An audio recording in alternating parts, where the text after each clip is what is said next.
In her words, Ma Lin's voice carried a sour tone. The current situation was not what she had hoped to see. Originally planning on watching JECA Group become a laughingstock, she suddenly found that JECA Group's Kunping rocket seemed genuinely likely to succeed on its first flight. Meanwhile, inside the Rocket Command Center, cheers also erupted as engineers excitedly hugged each other, their joy evident. "Everyone quiet down, we haven't succeeded yet." Though Pang Liangji said so, his own palms were slightly trembling, showing that he was not calm inside. The Kunping rocket had not yet fully succeeded, and he was restraining his emotions. "With a good start, success isn't far, and once we succeed, I will give everyone a bonus." Su Jie's words immediately made the atmosphere even more fervent, though everyone quickly remembered their duties and soon sat back down to continue monitoring the rocket status. Around Southeast Asia, radar at various monitoring stations on land were tracking the flight trajectory of the Kunping rocket. On the sea, oceanic survey ships were precisely determining, recording, and reporting the rocket's velocity, altitude, and attitude at every moment. A large amount of measurement data was converging on the Rocket Command Center from all directions, bringing continuous good news. Tracking is good. Engine is working normally. Flight attitude is normal. On rows of screens, digital colors were frequently exchanged, and an automatic recorder gently traced the curve of the rocket's flight trajectory on the display board. And these screens were also being broadcast to major media outlets around the world, entering the viewer's eyes. "How beautiful! This is our own rocket." Lu Yingying watched unblinkingly at the screens showing scenes captured by multiple cameras mounted on the Kunping rocket. Through the cameras, the Kunping rocket had by then exited the atmosphere. Looking down, one could see the glowing arc of Blue Star, the white cloud layers like gauze, the sharply defined coastlines, brown mountain ranges, and rivers stretching far and wide, vast and boundless, displaying the profound tranquility of space like a silent scroll. First stage ignition separation. In space, the first stage rocket began to detach, which is the lowest part of the rocket, followed upwards by the rocket's second stage and nose cone. Today's rockets all employ a multi-stage structure because the maximum speed of most single-stage rockets does not reach 7.9 kilometers per second, and a rocket must reach this speed to escape from Blue Star. Thus, multi-staged rockets are necessary, and their structure is like a relay race, accelerating stage by stage, then surpassing the first cosmic velocity to send the spacecraft into Blue Star's orbit. The Kunping rocket also had a multi-stage structure, comprising 2 stages. At this time, the first stage rocket was jettisoned, and the second stage rocket continued ignition, further increasing its speed toward the intended orbit. As the first stage rocket lost its kinetic energy, it was like using all its energy to throw its child out into space, while it began to fall back to the embrace of Mother Earth. This was a standard operation for rocket launches, as the first stage rockets were basically single-use. However, all the spectators watching the Kunping rocket suddenly noticed that something was unusual with this first stage rocket. During the process of its tumbling descent, bursts of flames continued to emerge from the engine at the tail end of the rocket body, which gradually adjusted its position to a straight descending flight attitude, then re-entered the atmosphere. This is rocket recovery. All the viewers watching the live broadcast were shocked. To date, only one aerospace company in the world could achieve rocket recovery, and that was the renowned Space Exploration Technology Company. Even the official aerospace agencies of other countries could not achieve rocket recovery, which speaks volumes about its difficulty. Under the astonished gazes of the crowd, when the rocket was still 10,000 meters from the ground, all remaining engines of the rocket ignited, using thrust to continuously reduce its landing speed, preparing for landing. At the Red Sun rocket launch site, as the Kunping rocket had disappeared from view, tourists and media personnel had begun to leave the site. But soon, some sharp-eyed tourists spotted a streak of fire in the sky, shining like a meteor. Amid exclamations, more and more visitors started looking up.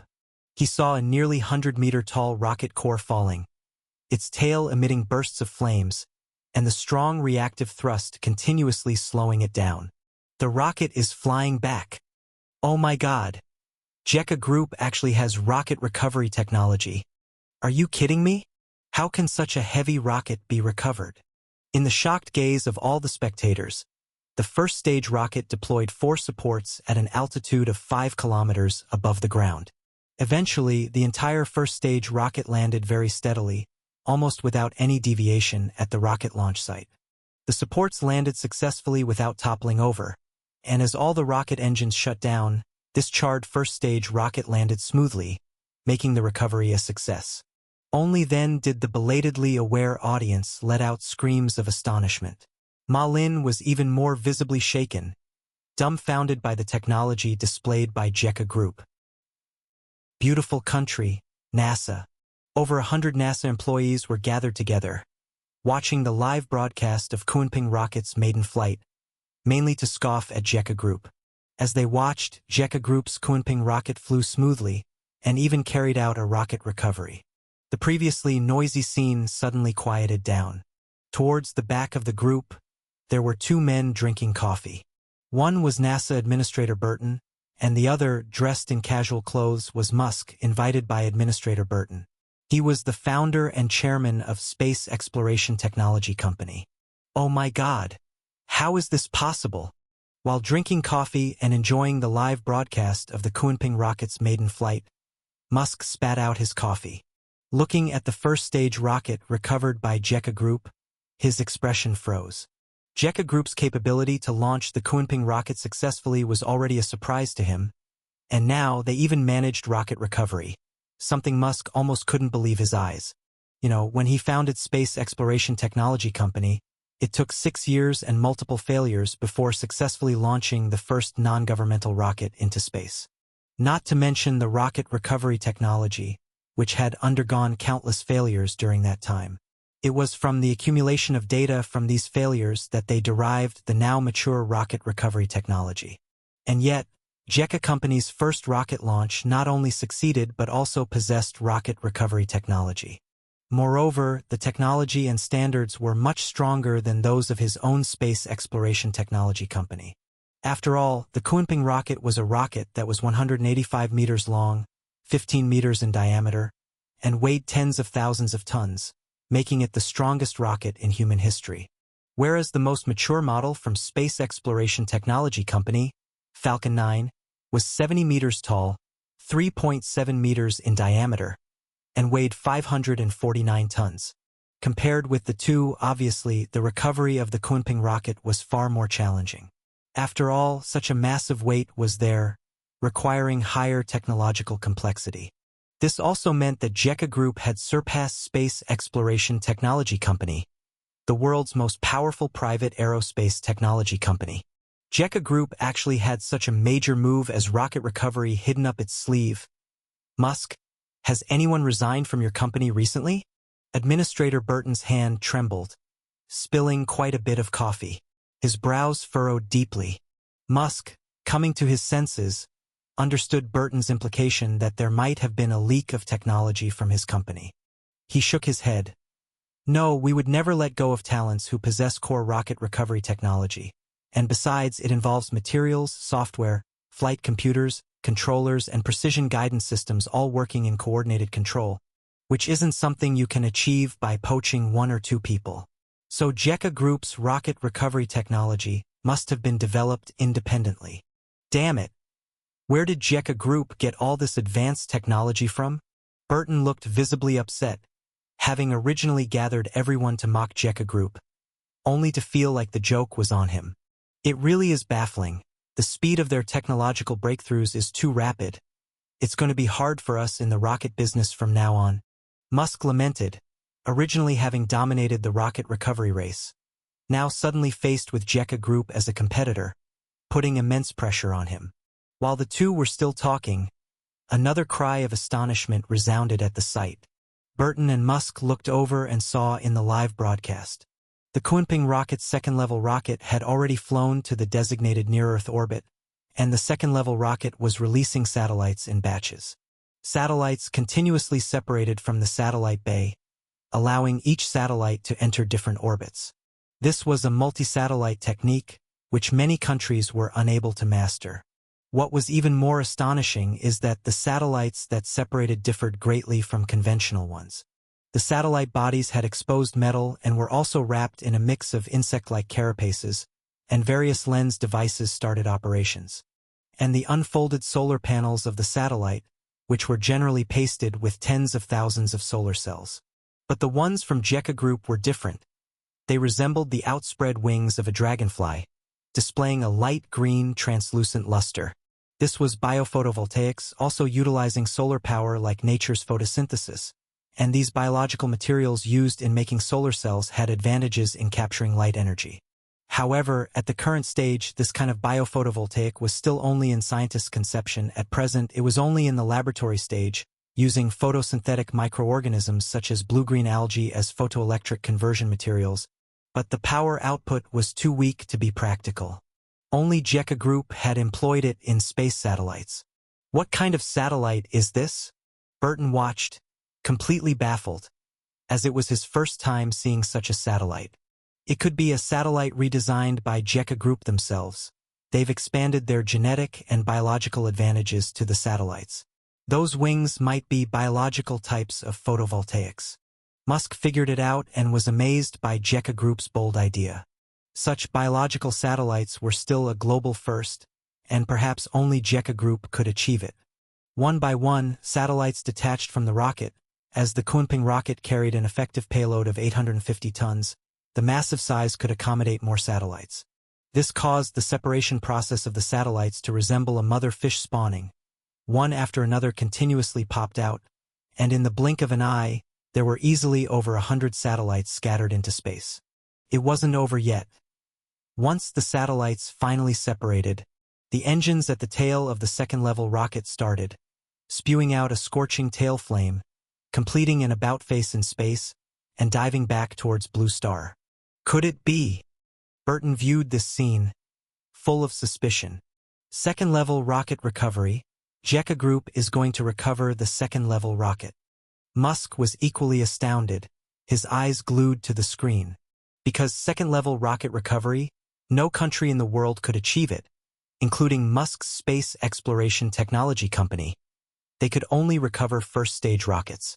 Under Burton and Musk's disbelieving gaze, hundreds of millions of global audiences through the live broadcast, as well as tens of thousands of visitors at the Red Sun rocket launch site, watched as the second-level rocket continued its rapid descent towards Blue Star, piercing through the atmosphere, through the clouds, and finally the landing gear opened, and it landed steadily at the Red Sun rocket launch site. Thus, it formally announced the JECA Group, Kunping rocket's maiden flight was a complete success. My goodness! It actually succeeded. Their technological strength is too strong, completely surpassing the space exploration technology company. Musk felt mixed emotions, experiencing the urgency of being surpassed by a rival. Building such a rocket was beyond the current technological scope of the space exploration technology company. Burton trembled all over, but amidst the shock, an unprecedented excitement surged in his mind. JECA Group is vying for space supremacy with us. This is a crisis but also an opportunity. Burton had not expected that his earlier claim about JECA Group's space threat would come true. He had initially intended to use it as an excuse to lobby the Congress for funding. Now, with JECA Group's successful launch of the Kunping rocket, although it posed a threat to the beautiful country's advantage in space, it would undoubtedly bring greater focus to NASA. With such a formidable opponent, maybe NASA would receive unanimous support nationwide, getting substantial funding for space and relive its past glory. With that thought, Burton could no longer remain calm, turned to the staff on site, and shouted, "What are you standing around for? Didn't you see JECA Group's Kunping rocket succeed?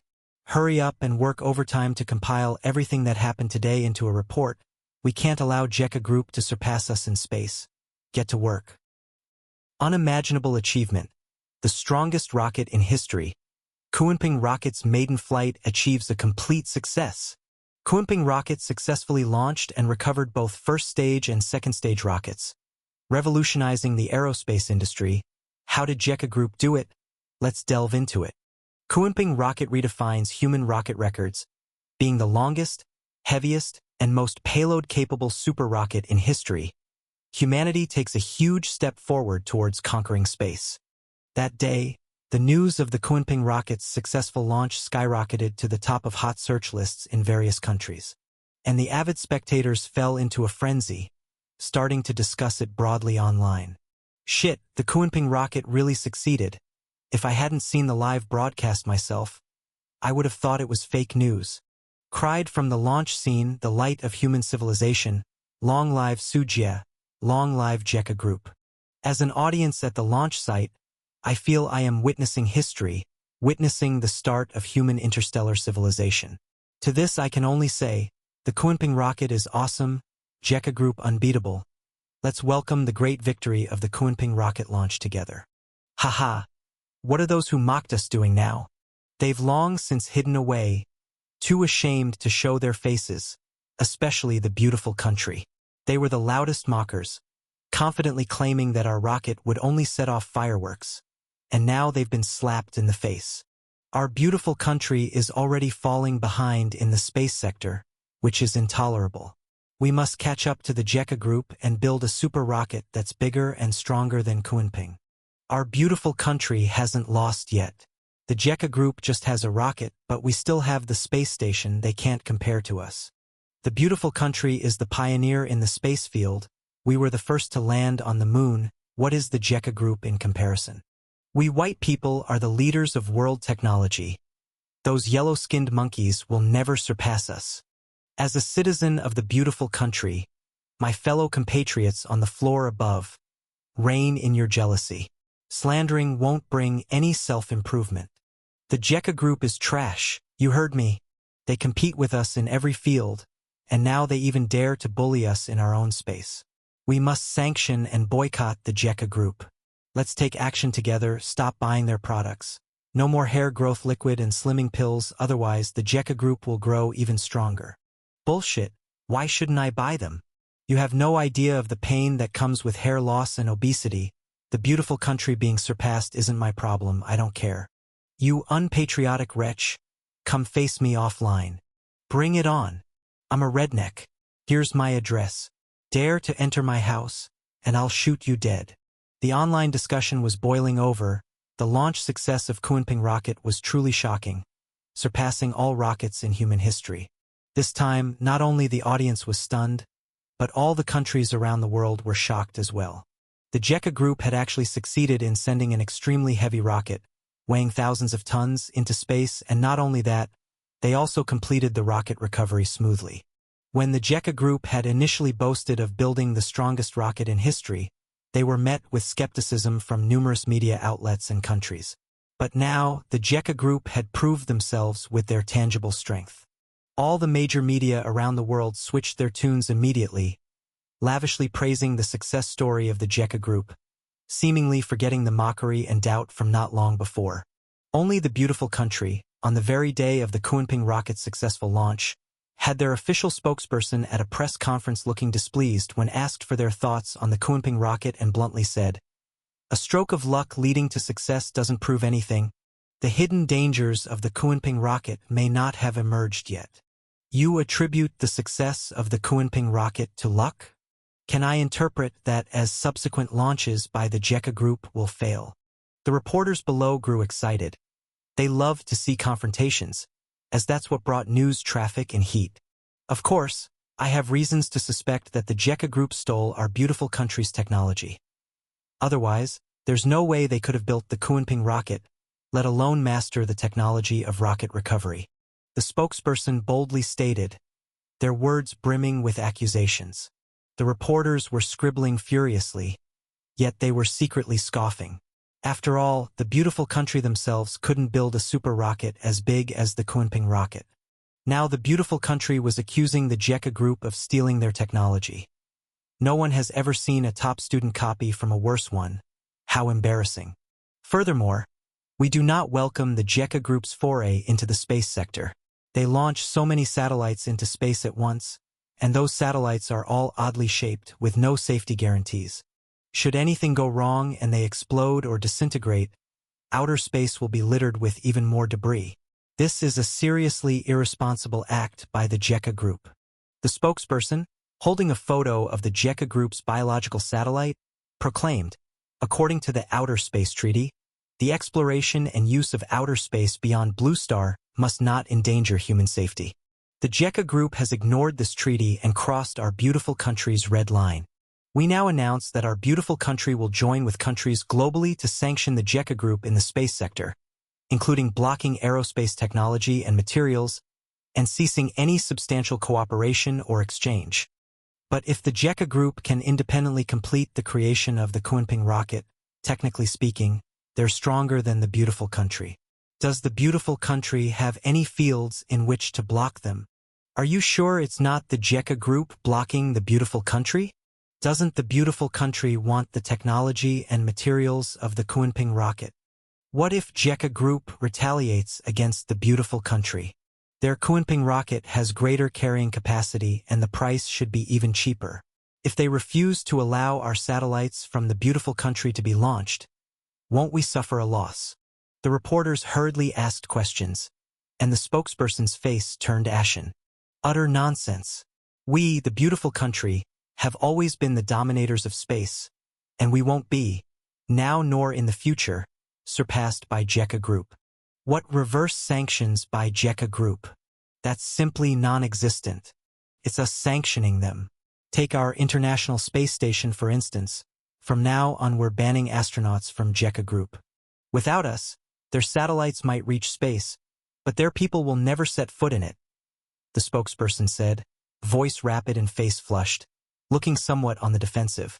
Additionally, we, the beautiful country, have already drawn up a plan to return to the moon. We predict landing on the moon within 3 years and sending astronauts to Mars within 10. We will prove that the beautiful country remains the premier player in Blue Star's space sector. Night. Within the Red Sun rocket launch site, Su Jie was there hosting a celebration banquet with engineers like Pang Liangji. While everyone was busy toasting and celebrating, Pang Liangji approached with his phone, saying, "Mr. Su, your guess was spot on. The beautiful country indeed wants to compete with us in space. They even made some harsh statements." Su Jie took the phone and watched the video on Pang Liangji's device, which showed the beautiful country's spokesperson. "Heh, just as I expected. It seems that we've really put the beautiful country on edge, and they want to step into the ring to compete with us." Su Jie smiled, understanding the situation very well. The behavior of the beautiful country was like a neighborhood kid who brags about his toys, attracting envious glances from many others. But one day, another child got a better toy, and jealousy got the best of the braggart who couldn't stand to see others with something new. The boasting child suddenly wouldn't stand for it and turned into a troublemaker, oppressing the child who dared to steal the spotlight. JECA Group constantly competed with the beautiful country, causing the latter to stumble in their actions and provoking their prestige as world hegemon. Space is considered the embodiment of cutting-edge technology, and now as JECA Group challenges the beautiful country in space, it's essentially a challenge to the technological power and even the superiority of the beautiful country system. It's like during the Cold War when the Red Bear and beautiful country competed in a space race, fundamentally to showcase their technological and systemic advantages and flex their muscles to the world, proving themselves superior to their opponent. Now that JECA Group has come to challenge the beautiful country, it naturally doesn't want to endure it. Su Jie, do you think the beautiful country is dragging us into a space race with the intent of crippling our economy? Lu Yingying, sitting next to Su Jie, suddenly had a thought. After all, the space industry is incredibly costly, and even though the Kunping rocket could be recycled, there were some unavoidable costs such as the rocket fuel, liquid methane, and liquid oxygen, with just one refueling possibly costing over tens of millions of US dollars. As the main steward of JECA Group, Lu Yingying knew the accounts well. Recently, JECA Group had been spending money like flowing water due to the full implementation of the blood donation policy, and was worried that getting entangled in an intense space race would lead to unsustainable revenues. No worries. The rocket launch has income from the commercial satellites we're deploying, and besides, the beautiful country has made their threats. If we don't respond, letting others think JECA Group is afraid, wouldn't that be worse? Su Jie returned the phone to Pang Liangji, scoffed and said, "Since the beautiful country wants to play, we'll just have to keep them company, Mr. Pang. Accelerate the launch frequency of Kunping rockets and the construction of new rockets, and at the same time push forward with our own space station plans. Their broken International Space Station, I'm not even interested in visiting. Absolutely, Mr. Su. Rest assured, we will win this space race. Pang Liangji responded with fervor. The challenge from the beautiful country, the old giant of the space field, had his blood running hot. As if in response to the beautiful country space race, the very next day, JECA Group issued an announcement to all countries and enterprises across the globe, except for the beautiful country, launching their satellite services. Their services covered satellites ranging from personal ones to exploration satellites, all within the contracting scope of JECA Group. Concerning pricing, JECA Group offered an extremely competitive rate of $19.99 per kilogram for launches. The Kunping rocket had an effective payload of 850 tons, and the quoted price for a single launch of the Kunping rocket was $1.7 billion. No one would agree to such a price if it were for an individual launch. However, with the multi-satellite launch technology that JECA Group possessed, they could carry a large number of satellites and spacecraft at once. It was like group buying in bulk where everyone shared the costs, bringing down the overall expenses. When JECA Group released their offer, it sent shockwaves through the global commercial satellite launch market. The price was too attractive, especially when compared to other countries' satellite launch quotes.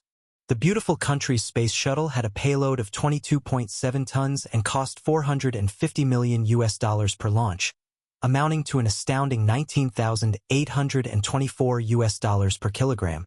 The Europe Space Agency's Ariane 5 rocket, with a payload of 16 tons, had a launch price of $165 million, costing $10,313 per kilogram. The Mao Bear Alliance FG rocket, with a payload of 6.9 tons, cost $50 million per launch, setting the price at $7,246 per kilogram.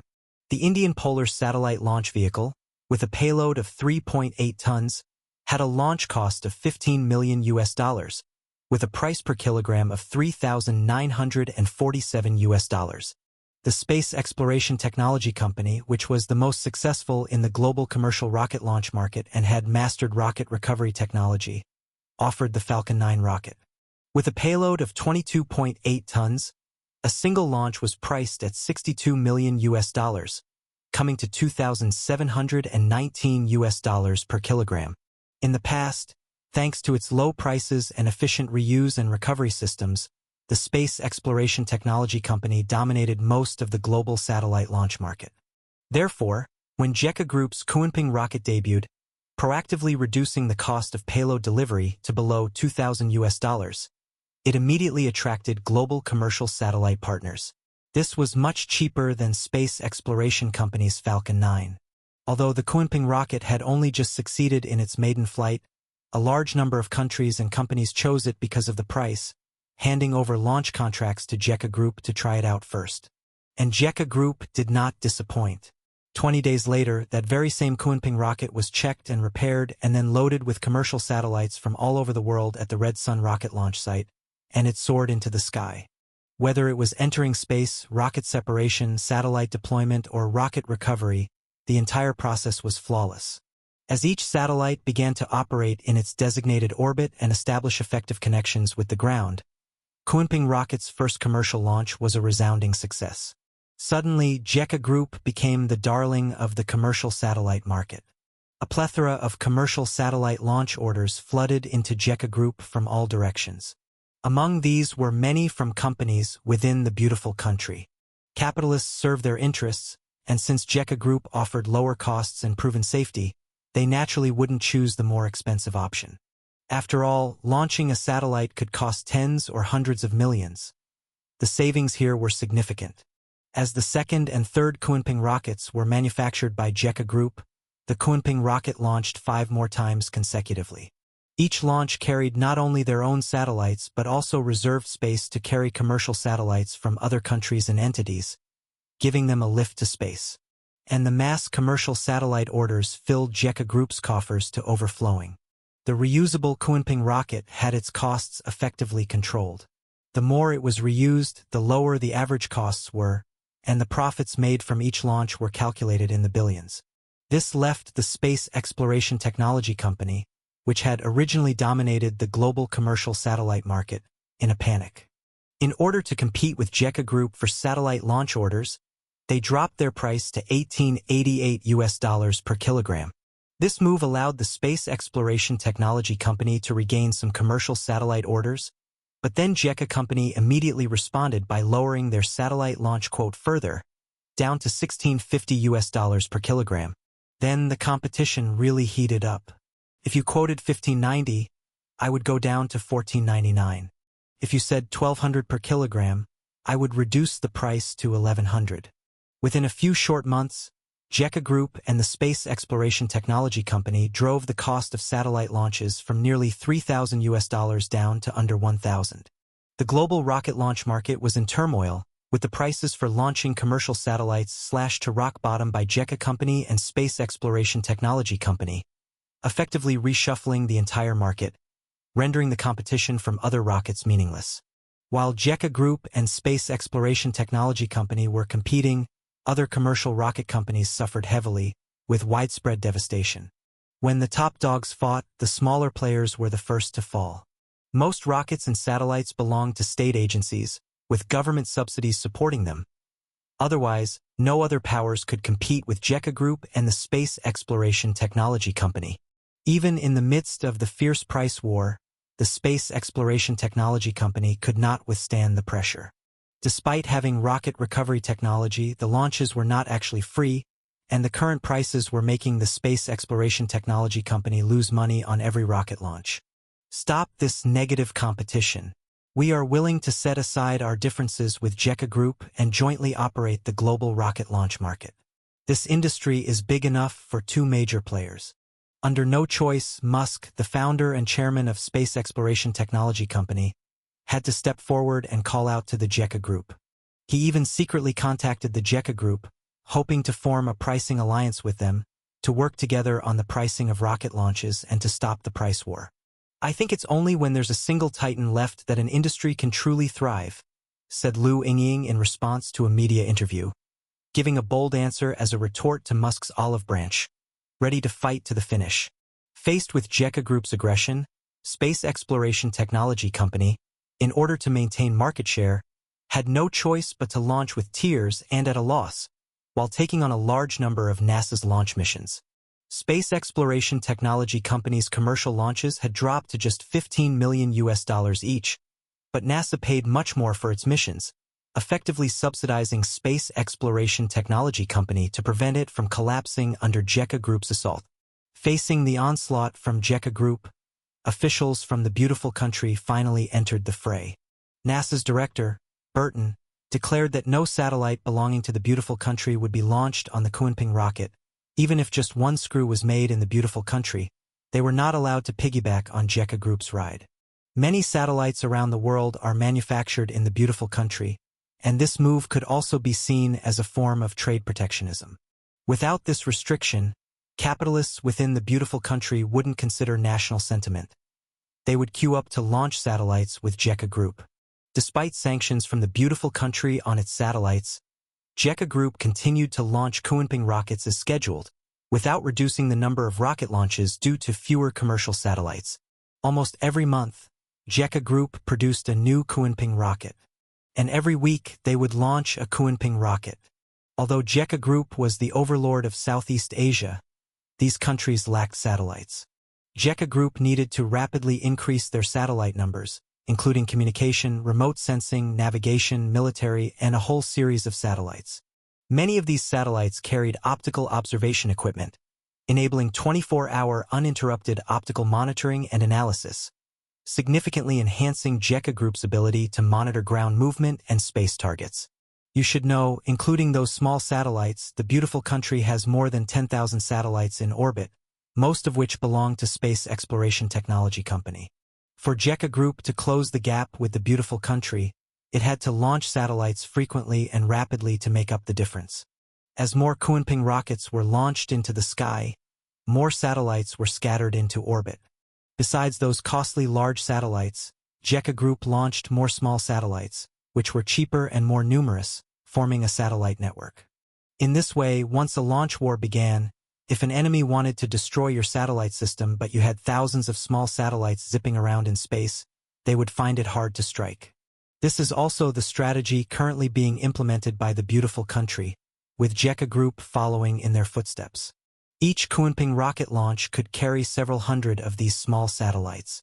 JECA Group launched 3 times a month, regularizing rocket launches so that thousands of satellites entered orbit each month. This terrifying launch efficiency forced the beautiful country to keep up with the production capacity. A substantial infusion of funds from the beautiful country's military and NASA into Space Exploration Technology Company led to an increase in the quantity and frequency of Falcon 9 launches. The Large Launch Vehicle project of Space Exploration Technology Company, known as the Starship program, received strong support with almost monthly experimental launches. This rocket, with a takeoff mass of 5,000 tons, was the beautiful country's hope to counter JECA Group's Kunping rockets. In just a year's time, the space race between JECA Group and the beautiful country had reached a fever pitch.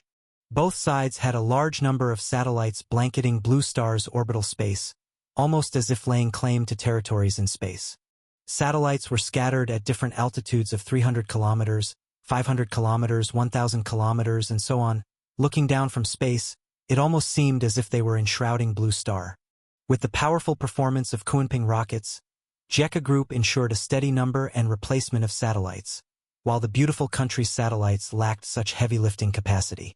To compete with JECA Group, they made up for it with the number of rocket launches, resulting in almost daily launches from the beautiful country. As the intense competition continued, JECA Group gradually increased its satellite count to thousands. Once it reached a sizable number, JECA Group began targeting its competitors. Inside NASA's ground satellite monitoring room, Claire Haig, holding flowers and a diamond ring, offered them to his beloved, Miriu. Miriu, I love you, marry me. Both were employees at NASA and had begun an office romance, having progressed to talks of marriage. Oh, the colleagues gathered around, hooting and cheering boisterously. Miriu, overcome with joy, covered her mouth. Just as she was about to speak, a sharp alarm interrupted her. For a brief 2 seconds, everyone present was slightly stunned. Then they hurried back to their posts, only to see the instrument that monitored space debris flashing a red alert. Due to human space activities, a lot of space debris had accumulated in space. To prevent collisions from damaging satellites, major spacefaring nations had established corresponding early warning systems. These systems conducted real-time monitoring through ground control centers, space stations, and launched probes, allowing for timely orbital adjustments of satellites to avoid the debris.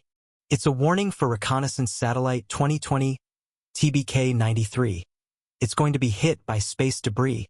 Immediate evasive action is required. No. Clark was in charge of monitoring space debris.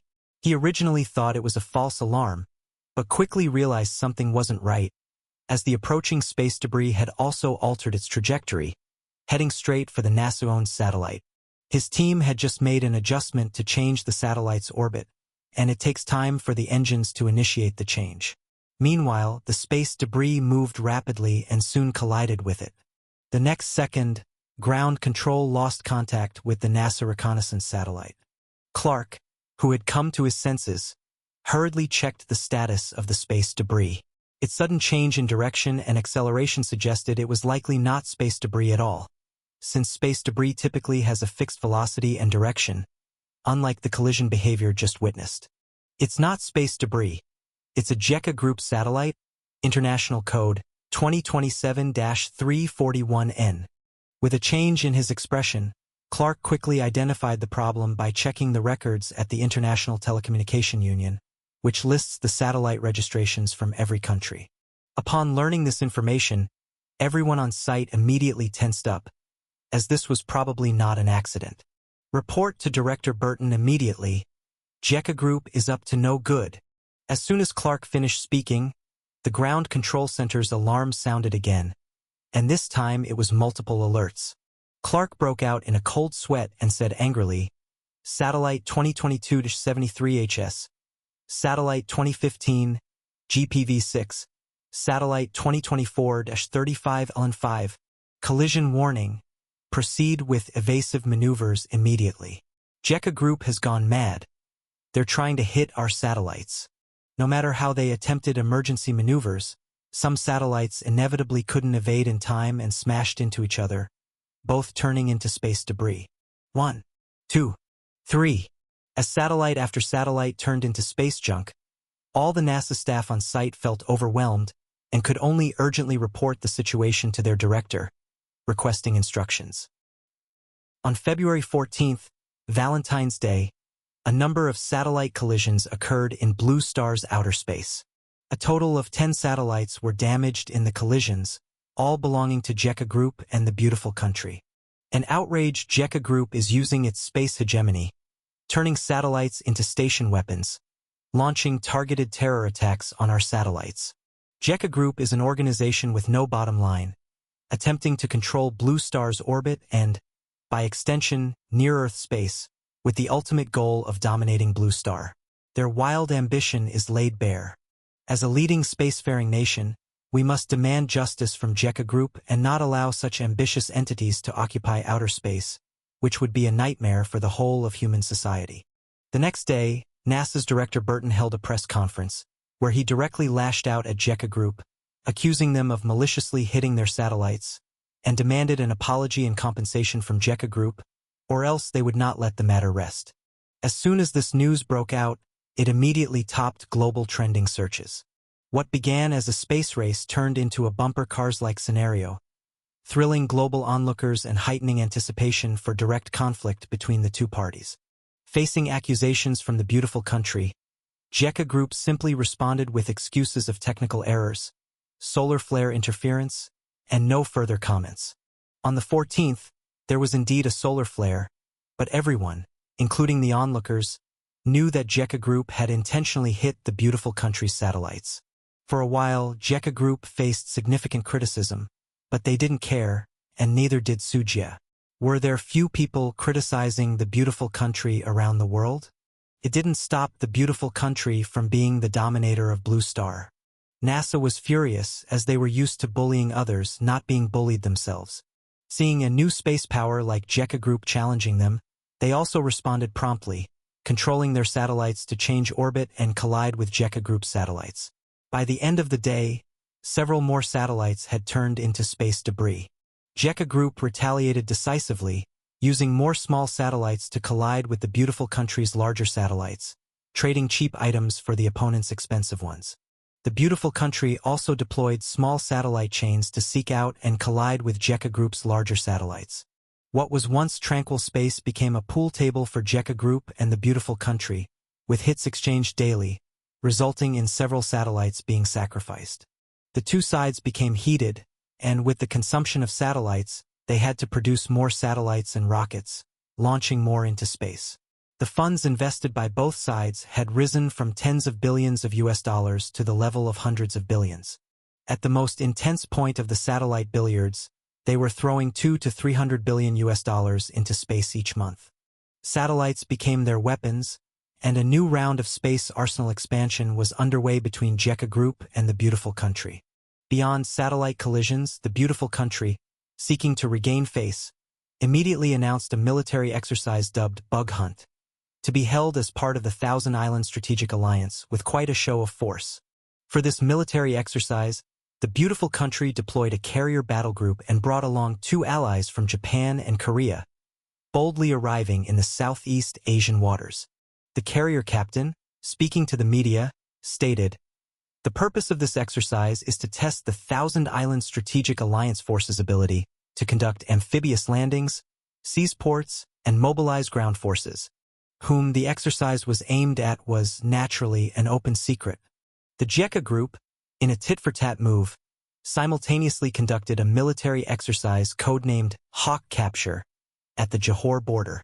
The 1st, 2nd, and 4th Mecha Combat Brigades of the Jekka Group, all 3 brigades, were fully deployed. Hundreds of Magic Bird fighters were also on standby, ready to join this massive military drill. The Jekka Group had also managed to pull in the armies of Jinla, Lansong, Siam, and Annan, along with its own forces, amassing a total of 200,000 troops. The relationship between the Jekka group and the beautiful country was extremely tense, with even the timing of their military exercises coinciding. However, just as the exercise reached a critical point, the Thousand Island Strategic Alliance, led by the beautiful country, suddenly faced defection. Johor, Jawa, and Temasek, several Southeast Asian island countries, suddenly made various excuses, indicating their inability to participate in the exercise as scheduled. That's because these Southeast Asian countries all noticed that the Jekka group might very well intend to start a real battle this time. With the examples of Siam and Annan before them, everyone was worried that if a real fight broke out, what if the beautiful country betrayed its allies again? If the beautiful country just packed up their aircraft carrier strike groups and left, leaving them to face the brunt of Jekka group's forces, they'd surely be done for.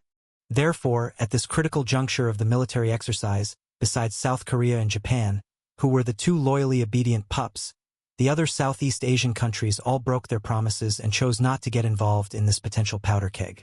Seeing the situation, the beautiful country itself was beside itself with anger, but couldn't exactly hold a knife to anyone's throat to force their participation in the drill.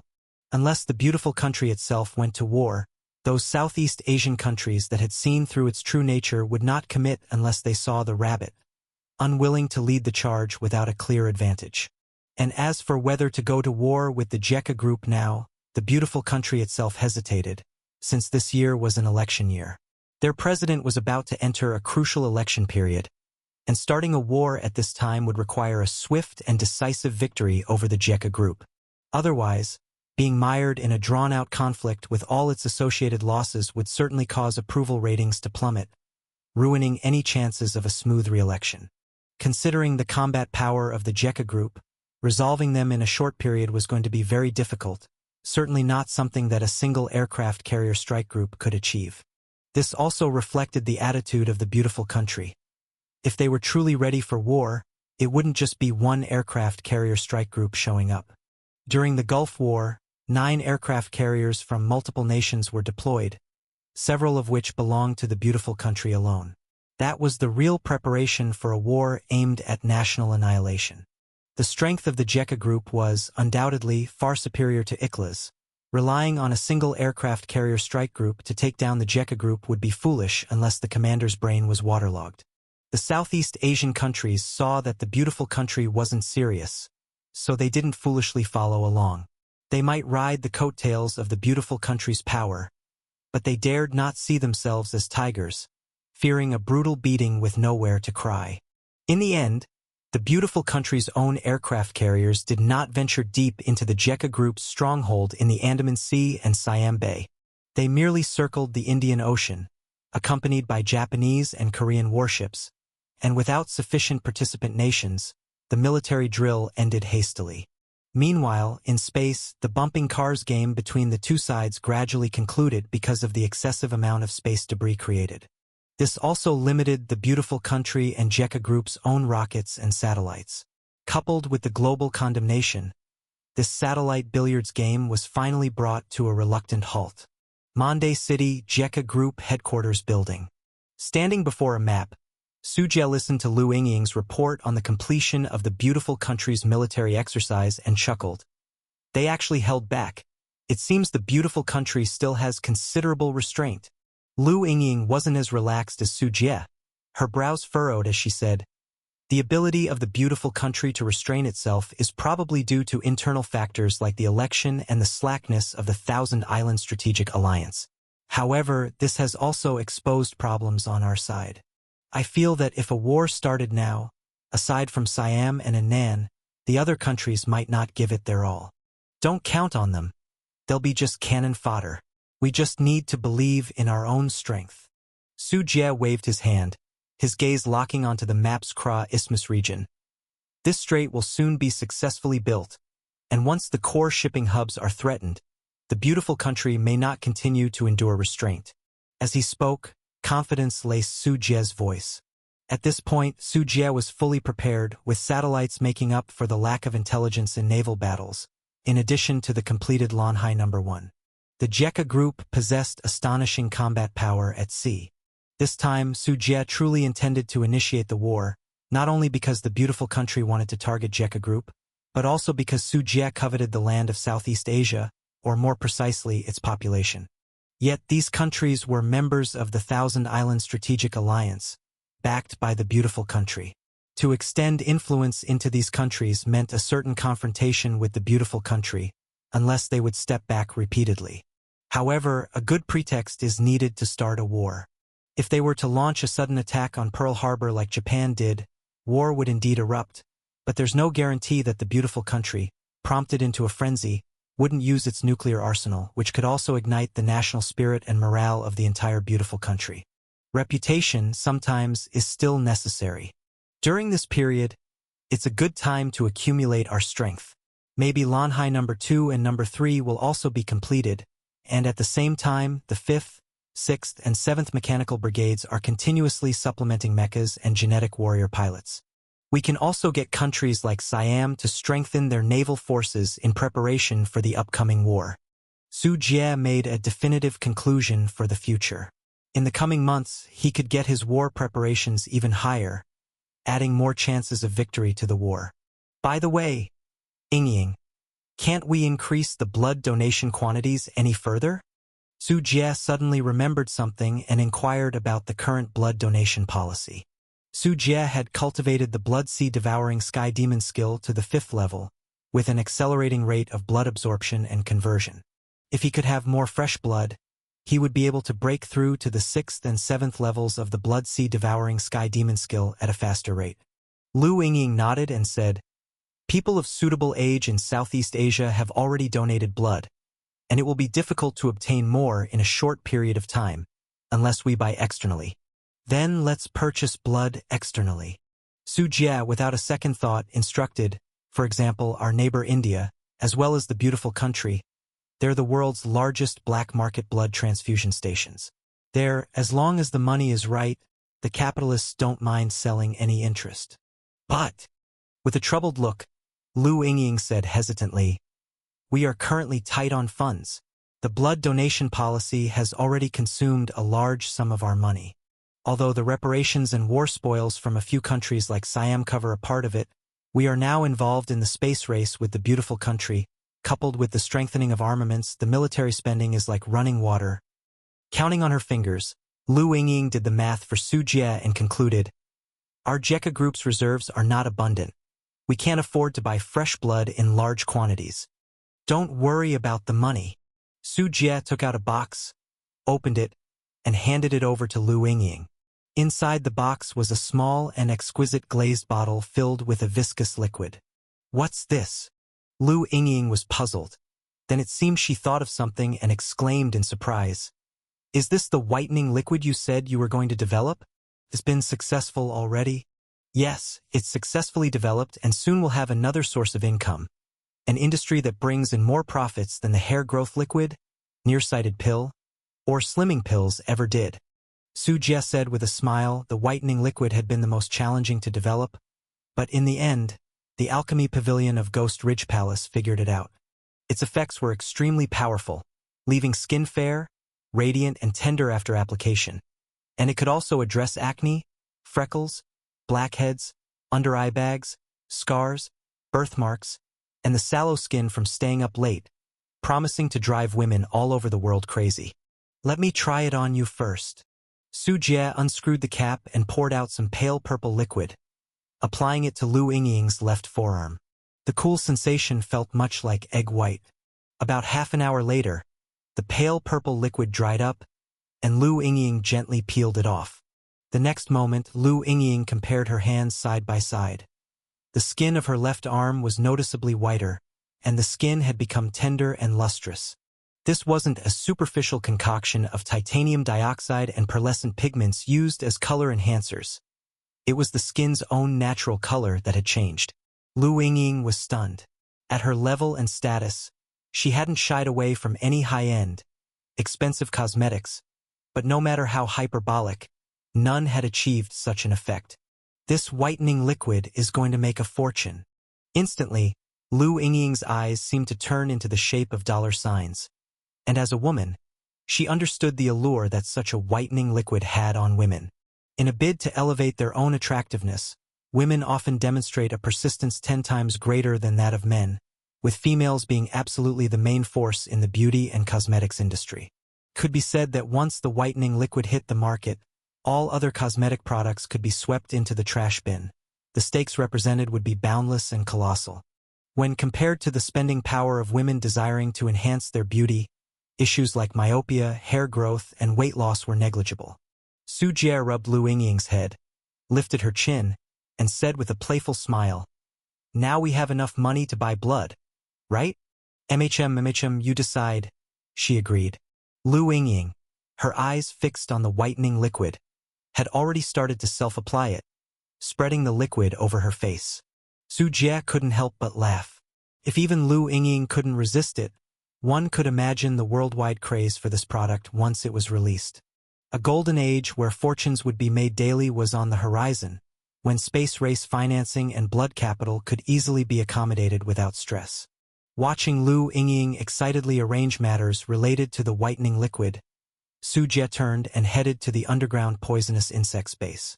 He took out a batch of blood from his storage ring and began refining and absorbing it. In an instant, with the essence of tens of thousands of tons of blood absorbed, Su Jie's aura surged once again. "Body transformation blood C," he muttered. With a low shout from Su Jie, his skin, muscles, bones, and organs all liquefied in an instant, creating a blood sea with a 500-meter diameter in the underground cultivation room. Boom! The blood sea boiled and surged like a tempest-struck ocean, cries of agony and screeching accompanying its emergence. Bang! The blood sea moved into of the neighboring poisonous insect breeding area, where first-grade and second-grade poisonous insects began to tremble violently upon its arrival. Some issued warning roars at the blood sea, while others turned to flee. The blood sea swept over them, engulfing one insect after another, refining them into a part of the blood sea. At the center of the blood sea, a fountain of blood shot up, revealing Su Jie's figure within it. In just a short span, thousands of poisonous insects were devoured, a testament to the terrifying power of the 5th level of the blood sea devouring sky demon skill. By this point, Su Jie's entire bloodstream had been replaced with holy blood, granting him the ability to unleash the grand divine skill of transforming into a blood sea. Simultaneously, Su Jie's physical body had been enhanced to an extremely frightening level, to the point where ordinary low-grade magical treasures could no longer threaten his physical form. Glancing at the terrified shaking insects, Su Jie did not continue to use them for practice. These were Xiao Qian's provisions, and consuming too many would upset Xiao Qian upon its return from excavating rivers in the Kra Isthmus. However, I need to pay attention to this blood demon issue, he pondered. Su Jie looked down at the blood sea beneath him, where bizarre and grotesque figures emerged and vanished intermittently. Some stood still, some howled to the sky, and some even attacked Su Jie. With a cold snort from Su Jie, the blood sea beneath him trembled, and one after another, the blood demons were scattered. But within Su Jie's mind lingered an unshakable, nightmarish desire for blood and slaughter. This was a side effect of practicing the blood sea devouring sky demon skill. The grotesque and fierce blood demons were the heart demons that manifested during cultivation. When the levels of the blood sea devouring sky demon skill were low, Su Jie could easily suppress and cleanse them. But as the skill deepened and vast amounts of human blood were refined by Su Jie, the accumulating evil thoughts within the blood began to slightly influence Su Jie's rationality. The evil thoughts from the blood of 100 million people were starting to take a toll. For now, Su Jie could still control it, but if the blood sea devouring sky demon skill grew once more, Su Jie would have to consider this issue. He certainly did not want to go berserk, become unrecognizable to his kin, and embroil himself in a massacre. However, dealing with heart demons was no easy task for either the righteous sect or the demon path. As preparations for the whitening liquids market launch began at Jekka Group, the space race with Beautiful Country continued. The Red Sun rocket launch site, teeming with tourists eager for visits and check-ins. In just 1 year, the launch site had conducted dozens of Kunping rocket launches. Each launch attracted masses of people, revitalizing the previously barren saline land outside the launch site, inviting a myriad of food stalls and souvenir vendors, leading to newfound wealth for the local residents. And today, the number of tourists coming to Red Sun rocket launch site multiplied several-fold. Because a week earlier, JECA Group announced its plan to build its own space station and complete manned spaceflights. The tourists were all eager to witness this historic event. Meanwhile, inside the launch site, four towering Kunpeng rockets stood ready for action. They were named SkyDragon 1 core spaceship, Flying Dragon 2 cargo spaceship, Flying Dragon No. 3 cargo spaceship, and Dragon Eagle 4th manned spaceship, respectively.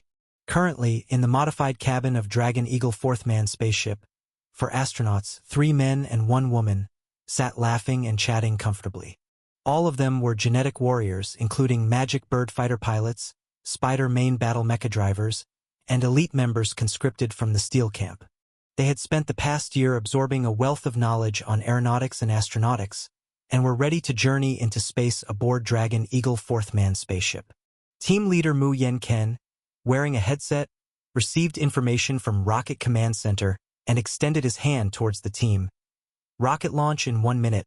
Nobody's scared, right? Captain, aren't they underestimating us? We're among the best of the genetic warriors. I can even pilot the Magic Bird fighter, so going to space is no problem for me.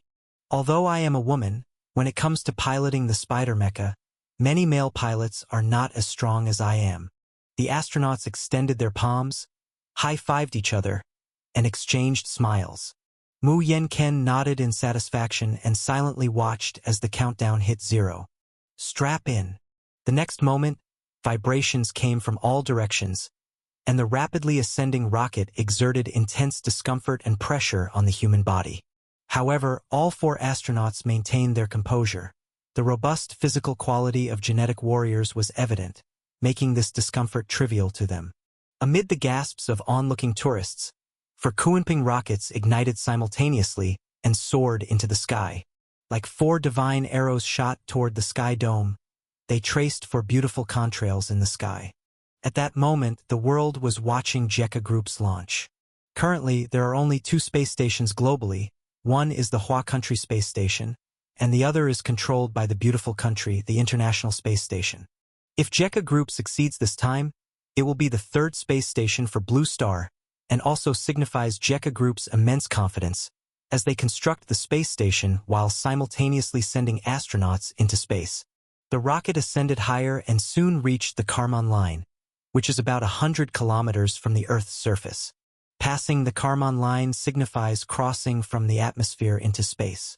Inside the cabin of the Dragon Eagle 4th manned spaceship, the 4 astronauts held their breath, then felt no difference as their bodies remained normal, while the rocket already pierced through Blue Star's atmosphere into space. After the separation of the first stage rocket, in space 500 kilometers above ground, the 4 Kunpeng rockets finally shut down most of their engines and slowed down. Deploy the space station, begin alignment and linking. As the systems operated autonomously, the SkyDragon 1 core spaceship began to detach, serving as the core module of the space station. The space station core module was 59.6 meters long and 16.5 meters in diameter, appearing quite bulky. The exterior of the space station core module also bore the JECA Group logo, indicating that it belonged to JECA Group's private space station. Once the core module of the space station deployed, the Flying Dragon No. 2 and Flying Dragon No. 3 cargo spaceships gradually approached. Provisions lead the troops. These 2 cargo ships mainly carry supplies and various types of goods. Flying Dragon No. 2 and Flying Dragon No. 3 reignited their engines, detaching the components belonging to the space station and approaching, then securely docking to the left and right sides of the SkyDragon 1 core module. At this point, the entire length of the space station extended to 138 meters, about as tall as a 40-story building, as wide as 5 trains, and with a mass exceeding 1,200 tons.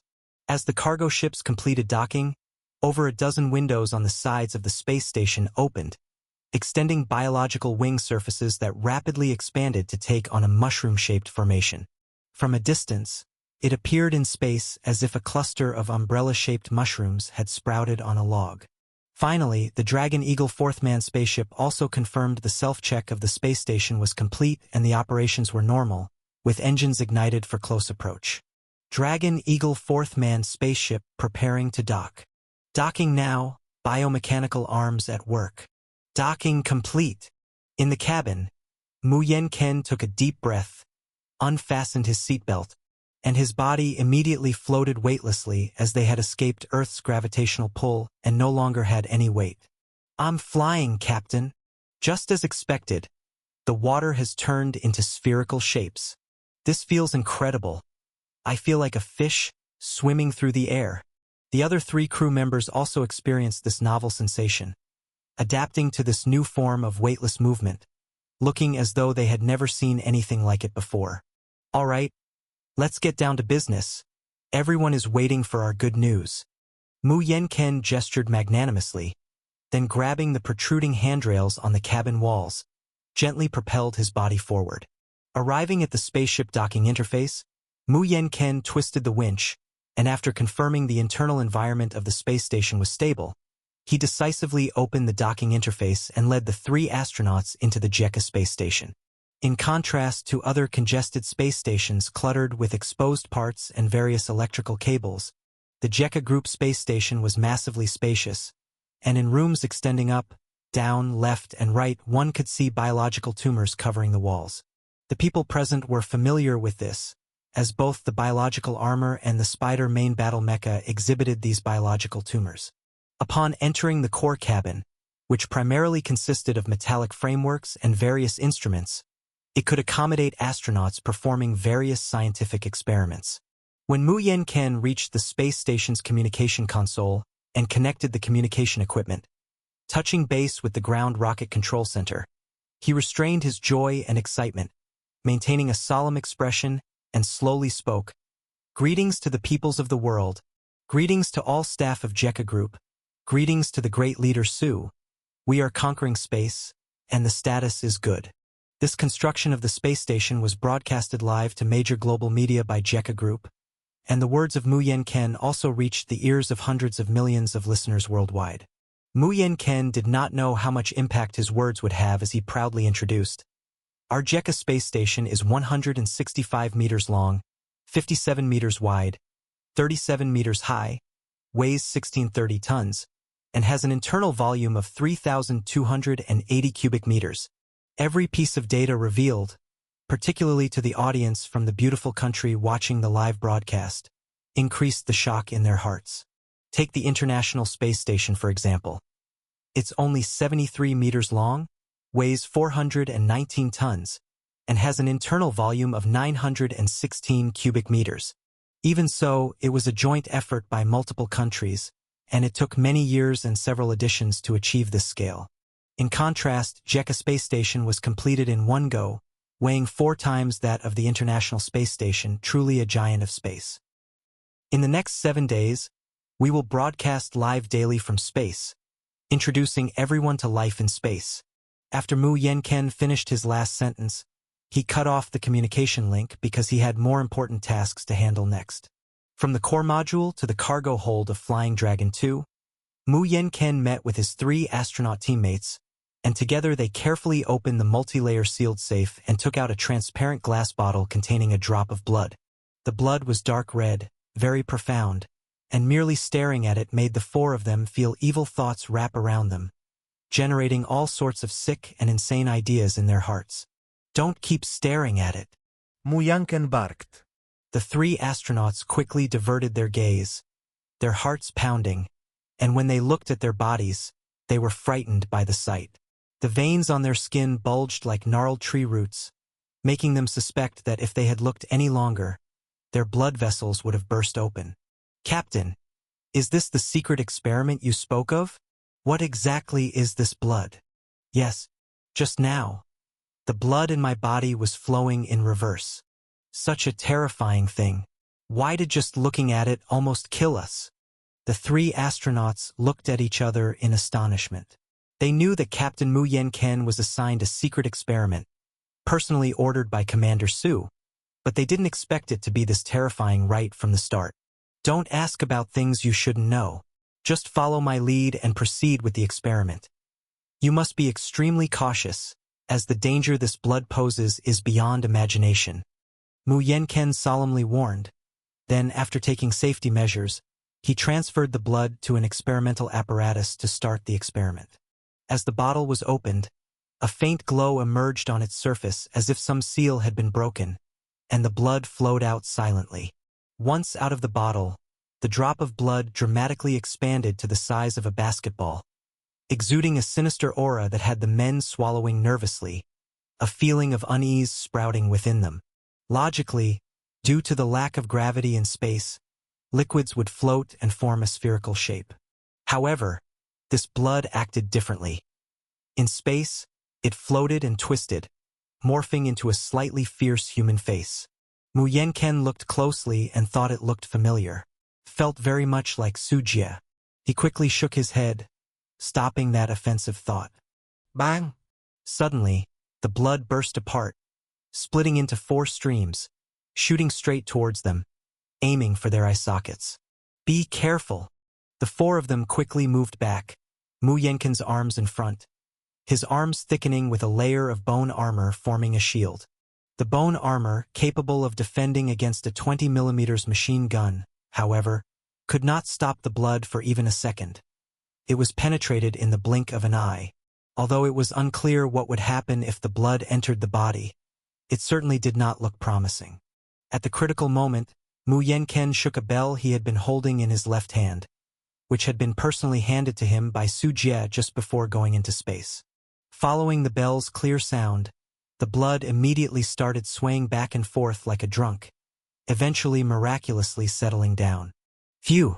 The 4 sighed in relief, not realizing until then that they were drenched in sweat. Mu Yenken cautiously stepped forward, holding that bell in his hand. Whenever the drop of blood made any movement, Mu Yenken would immediately shake the bell. The sound of the bell seemed to have a magical power. The blood would tremble in the crisp ringing, unable to perform any dangerous attack. The other 3 astronauts began using instruments to test this drop of blood. Temperature, blood components, cell count, and so on. But the more they tested, the more they found themselves unable to close their mouths, because the data of this blood had already exceeded their understanding. Even though they were genetic warriors with a strong grasp of anomalies, as they themselves were not entirely human. But this drop of blood before them felt like more than just a drop. It felt like a dormant colossal demon, terrifying and abnormal. Have all the data been recorded? Mu Yenken, with a serious expression, placed the drop of blood into the glazed bottle they had started with. All recorded. We have kept both paper and electronic records of the entire experiment, and also captured experimental footage. The female astronaut answered immediately, pointing to the camera at an angle above. Mu Yenken nodded and instructed the others. Now, I'm going to take this drop of blood outside the space station. You stay here and wait for further instructions. Notify me immediately if anything happens. Captain, are you heading out of the space station now? Let me go with you. The 3 astronauts looked somewhat worried upon hearing this. What are you afraid of? Ordinary astronauts can manage this. I'm a genetic warrior. Leave such small matters to me and wait here in peace. Without further ado, Mu Yenken persuaded the willing astronaut to stay, then proceeded to the hatch for the outside. After securing the safety rope and putting on the heavy spacesuit, he grabbed the ladder step by step, turned open the hatch cover above, and with a slight push, he crawled outside the space station, facing the cosmic vacuum head-on. No fierce wind, no sound at all, only the infinite silence of space. The deep, pitch-black cosmic vacuum, a darkness that words like bottomless abyss failed to describe, made Mu Yenken's heart skip a beat. Thankfully, Mu's attention shifted as he looked ahead at the blue Earth. From the space station, the human mother planet, Earth, appeared as a magnificent blue and white gem, with oceans, forests, urban clusters, mountains, and cloud formations creating colors and textures that could captivate anyone. Phew! Taking a deep breath, Mu Yenken checked his safety locks and spacesuit oxygen to ensure nothing would go wrong. Then he began climbing along the outer wall of the space station. In the cosmic vacuum, Mu Yenken was alone, more floating slowly rather than climbing. The weightless environment meant that any slight force applied to the body would make it move endlessly forward.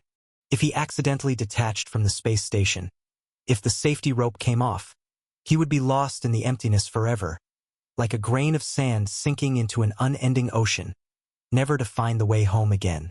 Holding the glazed bottle containing the blood in one hand, Mu Yenken floated in space until he reached the topmost part of the space station. As he leaned outwards, he saw a massive source of light. That light source was the sun, a star emitting endless light and heat, engaging in nuclear fusion every moment. In space, without an atmosphere, the sunlight was not scattered and appeared extremely bright. Recalling Commander Su's instructions before departure, Mu Yenken grit his teeth and opened the lid of the glazed bottle. The blood inside slowly flowed out, pressing the bell against it.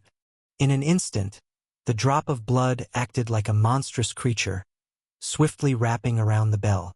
A hideous, grotesque blood monster formed, exuding a suffocating oppressive presence in the vacuum. Ominous, dangerous, evil, such thoughts flooded Mu Yenken's mind, causing his body to tremble slightly. Meanwhile, on Blue Star, in an underground cultivation chamber in Monde City, Su Jie, sitting cross-legged, abruptly opened his eyes, lifting his gaze towards the sky dome. Already in space, huh? The drop of blood Mu Yenken carried was a drop of holy blood separated by Su Jie. It contained a considerable amount of evil thoughts generated during the Blood Sea Devouring Sky Demon skill, manifesting as the Blood Demon, the embodiment of the Heart Demon. Simply separating the blood, even annihilating it physically, had no effect, because the Heart Demon was rooted in the mind and soul, constantly regenerating. Will it work? Su Jie squinted, attempting to telepathically control the drop of holy blood in space through a mysterious connection. At this moment, Su Jie was on the ground, and the holy blood in space, separated by a vast distance. However, the drop of blood contained part of Su Jie's will, allowing him to control it slightly. In the future, as the Blood Sea Devouring Sky Demon skill deepened, each drop of holy blood would hold more will and information, eventually achieving blood-dripping rebirth. Each drop of holy blood would be a replica of Su Jie's body information. As long as the soul remained undestroyed, maintaining the true self, and given sufficient energy, it could endlessly duplicate and recreate the body, achieving blood-dripping rebirth. Under Su Jie's control, the blood demon in space began to riot instantly. Its body suddenly swelled up, becoming even more terrifying and grotesque, completely defying human aesthetics. Hiss! The blood demon let out a horrifying roar, but in the cosmic vacuum, sound cannot propagate. However, the evil aura it emitted, like a tide, made the onlooking Mu Yenken feel like he was plunging into an ice cellar. Roar! Roar! Roar! The blood demon twisted its body chaotically in space, but the moment its eyes fixated on the sun, Su Jie started to operate a mental method called the Great Sun Heavenly Number Visualization Method, a visualization technique purchased from the Ghost Ridge Palace. As soon as the observation method was activated, the blood demon's body stiffened instantly. It seemed to encounter an irresistible flame baptism. Black smoke continuously billowed out from the blood demon's grotesque body, and it let out a piercing and painful scream, as if undergoing some torture. In merely a dozen seconds, the grotesque body of the blood demon turned to nothingness. In space, only a droplet of blood remained floating. The droplet of blood no longer had the previous dim color, but was now a full, bright red, exuding vitality and vigor at just a glance. It worked! Su Jie was momentarily stunned. His eyes widened. The development went so unexpectedly smoothly that Su Jie was beyond amazed. Su Jie initially intended to use the Great Sun to erase the evil thoughts of the Heart Demon, since the sun is a symbol of life, energy, and light. In Tianyuan world, to suppress the Heart Demon, both the righteous sect and the demon path chose to visualize the sun, creating various mental methods to harness the sun's vast power to suppress and eliminate the dark and evil Heart Demon thoughts. However, in Tianyuan world, because of the 33 heavens barrier, cultivators could hardly break through to see the true face of the sun, only able to visualize it within their hearts using mental methods to suppress the Heart Demon. But on Blue Star, aside from the distance, the only barrier between Blue Star and the Sun is the atmosphere which spacecraft can breach. Su Jie didn't expect the effect to be so significant. The holy blood tainted with myriad evil thoughts was instantly purified by the Sun. It seems that, to some extent, the concepts of both worlds are interconnected. After reacting, Su Jie couldn't help but smile. The heart demon problem that had been troubling him was instantly resolved. I can send my holy blood in batches to space for purification, or I can go to space myself. Never mind, to be on the safe side, I better not get mistaken for an evil demon by the Sun and get purified myself. Various ideas to suppress the heart demon emerged in Su Jie's mind, but he ultimately chose the more stable solution. That is to transport his holy blood in batches to space and use the Sun's mighty power to cleanse the heart demon within. Though with Su Jie's current strength, he could fly to space even without a rocket, his physical body could withstand the cosmic vacuum's environment. After all, Blue Star does not have the 33 heavens barrier. But Su Jie was concerned that if his body directly faced the Sun, while it would be more convenient to solve the problem at once by purifying all his blood, but if the Sun also considered him a heart demon and purified him too, it would be over. Since the Sun has no will or thought, who knows if it can distinguish whether it's the heart demon in Su Jie's blood, or if Su Jie himself is a conglomerate of the heart demon. Su Jie couldn't bear such accidental injury. In space, while Su Jie pondered, Mu Yenken had already retrieved the purified droplet of holy blood, carefully placing it into a glazed bottle and then returning along the same path, finally making it back safely to the space station cabin, ending a spacewalk journey. "Captain, are you all right?" Several team members concernedly gathered around, having watched Mu Yenken's actions outside through the space station's observation equipment.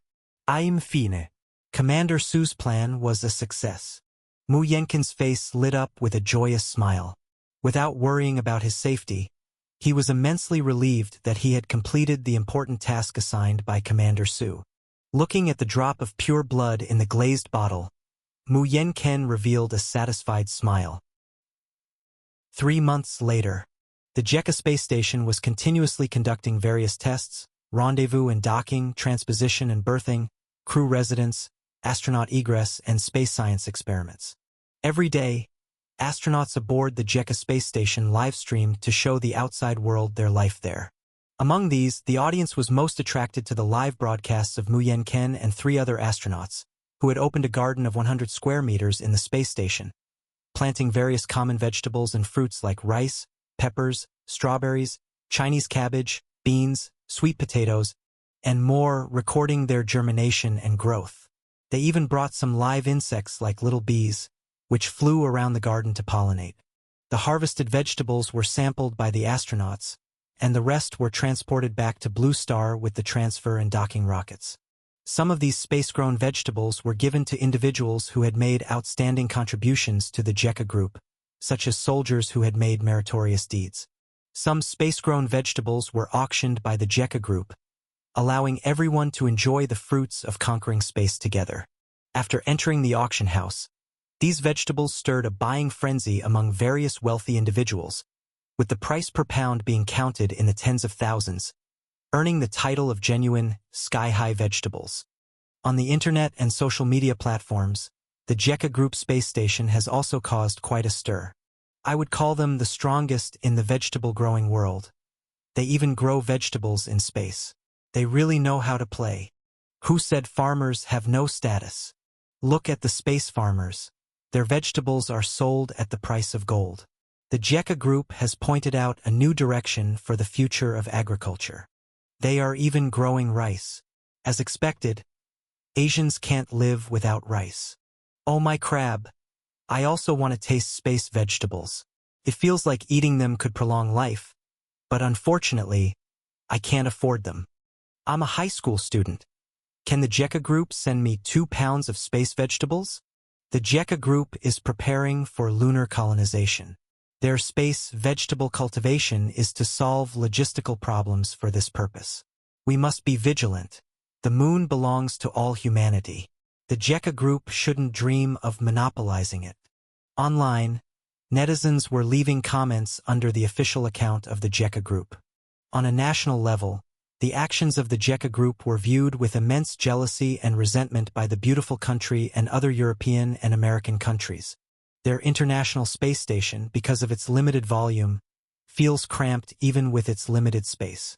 To conduct various scientific and technological research in the high-vacuum, microgravity, ultra-clean environment of space, every inch of space is utilized, filled with instruments and wires, making it messy like a slum. Even the astronauts' sleeping areas are limited to small sleeping bags tied to the floor or wall. But on the Jekka space station, each astronaut has their own private room. Due to the larger area and greater number of larger, more precise instruments, the efficiency of scientific experiments is very high. Because the space is so large and there are so few astronauts, they ended up creating a 100-square-meter vegetable garden and raising insects. They even planned to set up a garden to cultivate their taste and bring a few cats and dogs as pets in the future. Witnessing these live broadcasts, astronauts from other spacefaring nations were filled with envy, condemning the Jekka group's behavior as a waste of resources. There's so much land on the blue star. Isn't that enough for you to grow vegetables? Why run to space to grow them? With so much space, why grow vegetables at all? Leave some room for me. I also want to go to space. In fact, many countries have applied to join the Jekka space station, seeking cooperation with the Jekka group. They are willing to pay the Jekka group to send their astronauts to the Jekka space station to conduct experiments. Even member countries of the International Space Station have submitted applications to the Jekka group. Due to the limited volume of the International Space Station and the numerous participating countries, sending their own astronauts to the space station requires queuing. Conducting experiments also requires queuing. Apart from requesting funding, which doesn't require queuing, there are many hassles and restrictions, unlike the freedom of the Jekka space station. However, the Jekka group has no intention of playing together with them, outright rejecting these applications. Liu Yingying even publicly ridiculed them. Back then, your International Space Station sternly rejected the Jekka group in every possible way, unwilling to accept our astronauts. You said that without your International Space Station, our astronauts wouldn't be able to reach space in 100 years. Now you regret it? Go back to your poor space station and play with mud. These words made the member countries of the International Space Station, including the beautiful country, furious and annoyed, but they had no way to deal with the Jekka group since Liu Yingying was speaking the truth about their past actions. This also verified the saying, "Today you ignore me, tomorrow I'll be unreachable for you. Want to spend money to get a ticket to play in our space station? No way, the car doors are welded shut, and you won't even get a chance to board." Of course, aside from these factors, there is also the secret of holy blood on the Jekka group space station. So naturally, they wouldn't let outsiders up there recklessly. In reality, when exchanging personnel on the Jekka space station, the ground-manned spacecraft sent new astronauts to the space station. Along with astronauts and various supplies sent back to Blue Star, they also secretly brought back holy blood.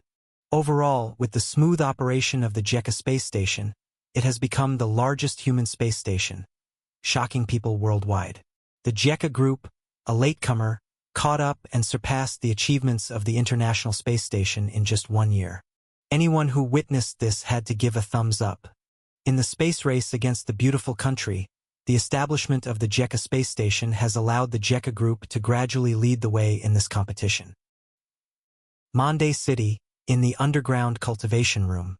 Su Jie took out a bottle containing the drop of holy blood, which had just been sent back along with the replacement astronauts from the Jekka space station, purified by the sun. He shook the bottle and the holy blood rolled inside. Su Jie did not sense any evil intent or heart demon, only purity and flawlessness. With a flip of his hand, the holy blood flowed out of the bottle. When it touched Su Jie's skin, it penetrated like water into a sponge and was instantly absorbed. This was originally Su Jie's blood, so after purification, there was no sense of rejection. As the holy blood was absorbed, a refreshing feeling surged through Su Jie's soul. It felt like eating an ice cream on a hot summer day. Both Su Jie's body and primordial spirit felt relaxed and comfortable. As expected, my plan was correct. Su Jie observed his body internally and found that the purified holy blood seemed to carry some residual purification power from the sun. It began to merge and eliminate the heart demon's evil intent within the other holy blood, acting like immune cells destroying viruses within the body. The heart demons in hundreds of drops of holy blood were purified, which was why Su Jie felt relaxed.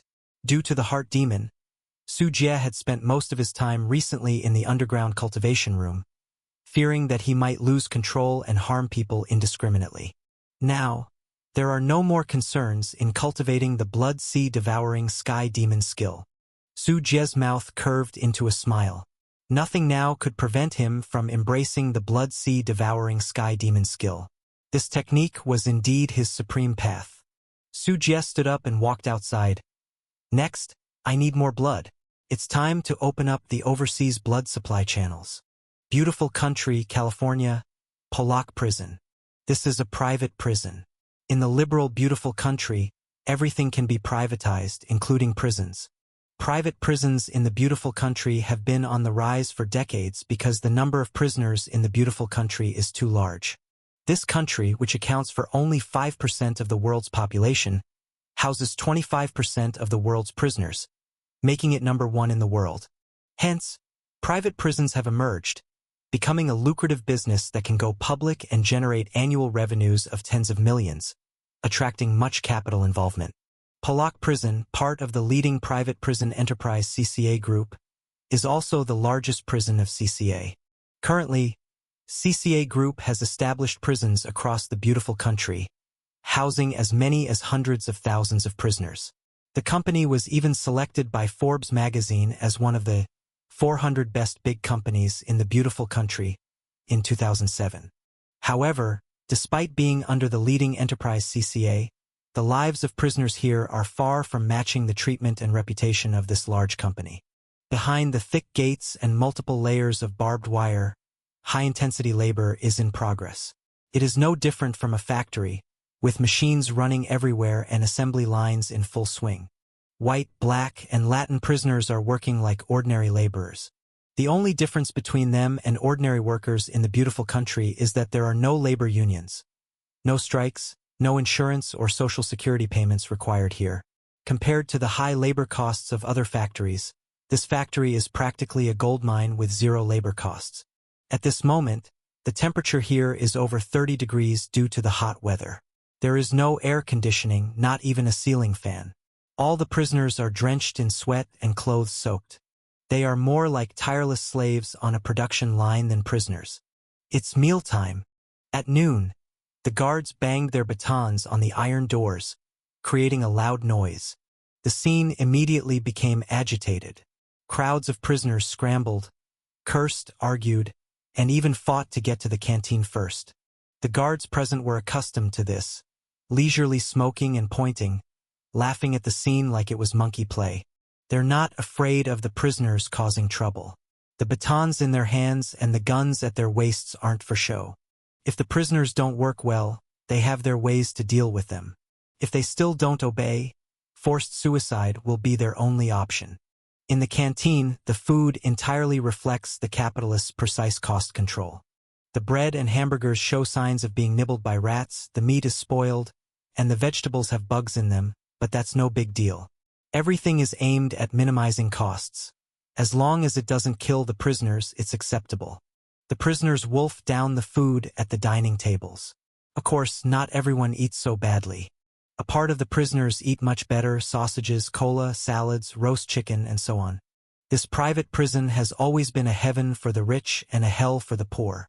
If you have no money, you can only do the hardest and most exhausting work, eat the worst food, and live in the worst conditions. But as for the rich, if you pay enough, serving a sentence here is like a relaxing vacation. Chairman. Suddenly, the sound of rhythmic footsteps came from outside the canteen, and a middle-aged man walked in. The guards maintaining order were shocked, for this was Novartis Stott, the chairman of CCA, who rarely appeared here. Along with Novartis was a team of medical staff. Gather them. Novartis commanded coldly, scanning the prisoners with his eyes. The scene became chaotic.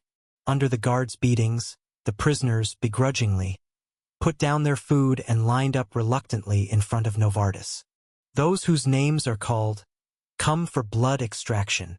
Novartis gave the order without any unnecessary words. The medical personnel had already brought blood extraction equipment, wearing masks and brandishing needles, causing a commotion among the prisoners. Fake, why are we having a blood extraction?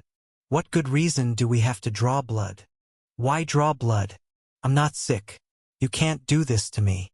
Exploiting our labor is one thing, now you also want our blood? You bastards.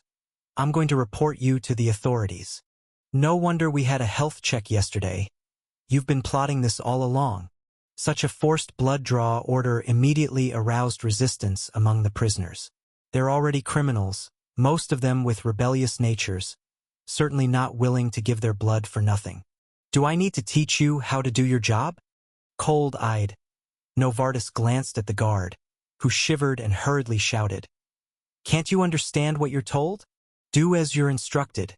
If you don't want to have blood drawn, then no one eats for 3 days, and we'll see who dares to resist." As he spoke, he pulled out his baton and began beating a black prisoner in front of him, causing the prisoner to scream in pain. Other guards followed suit, soon engaging amicably with the prisoners. After a few gunshots, the scene quickly calmed down. One by one, the prisoners squatted on the ground reluctantly, staring at the smoking gun barrels, and the ceiling now had a few extra small holes. They knew if they continued causing trouble, the next shots wouldn't be warning shots but would create a few bloody holes in them. Prisoner 731281. Come for blood extraction. The first prisoner number was called. A white man hesitantly stood up. Not until the prison guard kicked him twice did he reluctantly walk up to the medical personnel. After a simple disinfection, the medical staff began the blood extraction. Generally, drawing 400 milliliters just fills a blood bag, which is also the blood donation policy implemented in Southeast Asia. This amount typically doesn't cause discomfort. However, this blood extraction wasn't like that. They drew a full 2 bags, 800 milliliters of fresh blood. Towards the end, the white prisoner looked paler, clutching his fists tightly, veins bulging on his neck, clearly not in good shape. Keep in mind, human blood loss exceeding 1,000 milliliters can cause hemorrhagic shock. One can imagine how brutal it is to draw 800 milliliters directly. Next, number 102128. Come over. Number 947127. Blood extraction. Hurry up. Stomach ache. Can't draw blood? Even if you enter your grave today, you still have to donate your blood. Soon, prisoner after prisoner was forced to complete the blood extraction. Bag after bag of blood was put into a refrigerated box for storage. Resistance happened from time to time, but unfortunately, the prisoners' fists were no match for the prison guards. In the end, everyone obediently had their blood drawn. Only a few prisoners with infectious diseases were lucky enough to avoid blood extraction, as their blood was deemed dirty. These prisoners felt secretly thankful. Who knew that their dirty blood could become an amulet at a critical moment? All the blood was eventually loaded onto refrigerated trucks for unified shipment. Mexico. In an underground warehouse in the slum of the Tijuana Group, the boss of the Tijuana Group, Carter, was meeting with the chairman of CCA, Novartis. Both sides brought their crew, but in comparison, Carter's men were clearly more superior. Not only were they all super soldiers, but there were also 2 genetic warriors with cold eyes and 3-meter biological armor, making Novartis bodyguards feel a sense of weakness. Mr. Carter, we meet again. Novartis' face no longer held the cold expression he showed to prisoners. Instead, he wore a warm smile and opened his arms for a hug. This was not their first meeting. The smuggling business of the Tijuana Group spread throughout the United States. Tianyuan hair growth liquid, nearsighted pill, slimming pills were hot-selling items. Many forces involved in the black and gray markets became distributors of these products, helping to sell these goods. This allowed products from the JECA Group to flourish on U.S.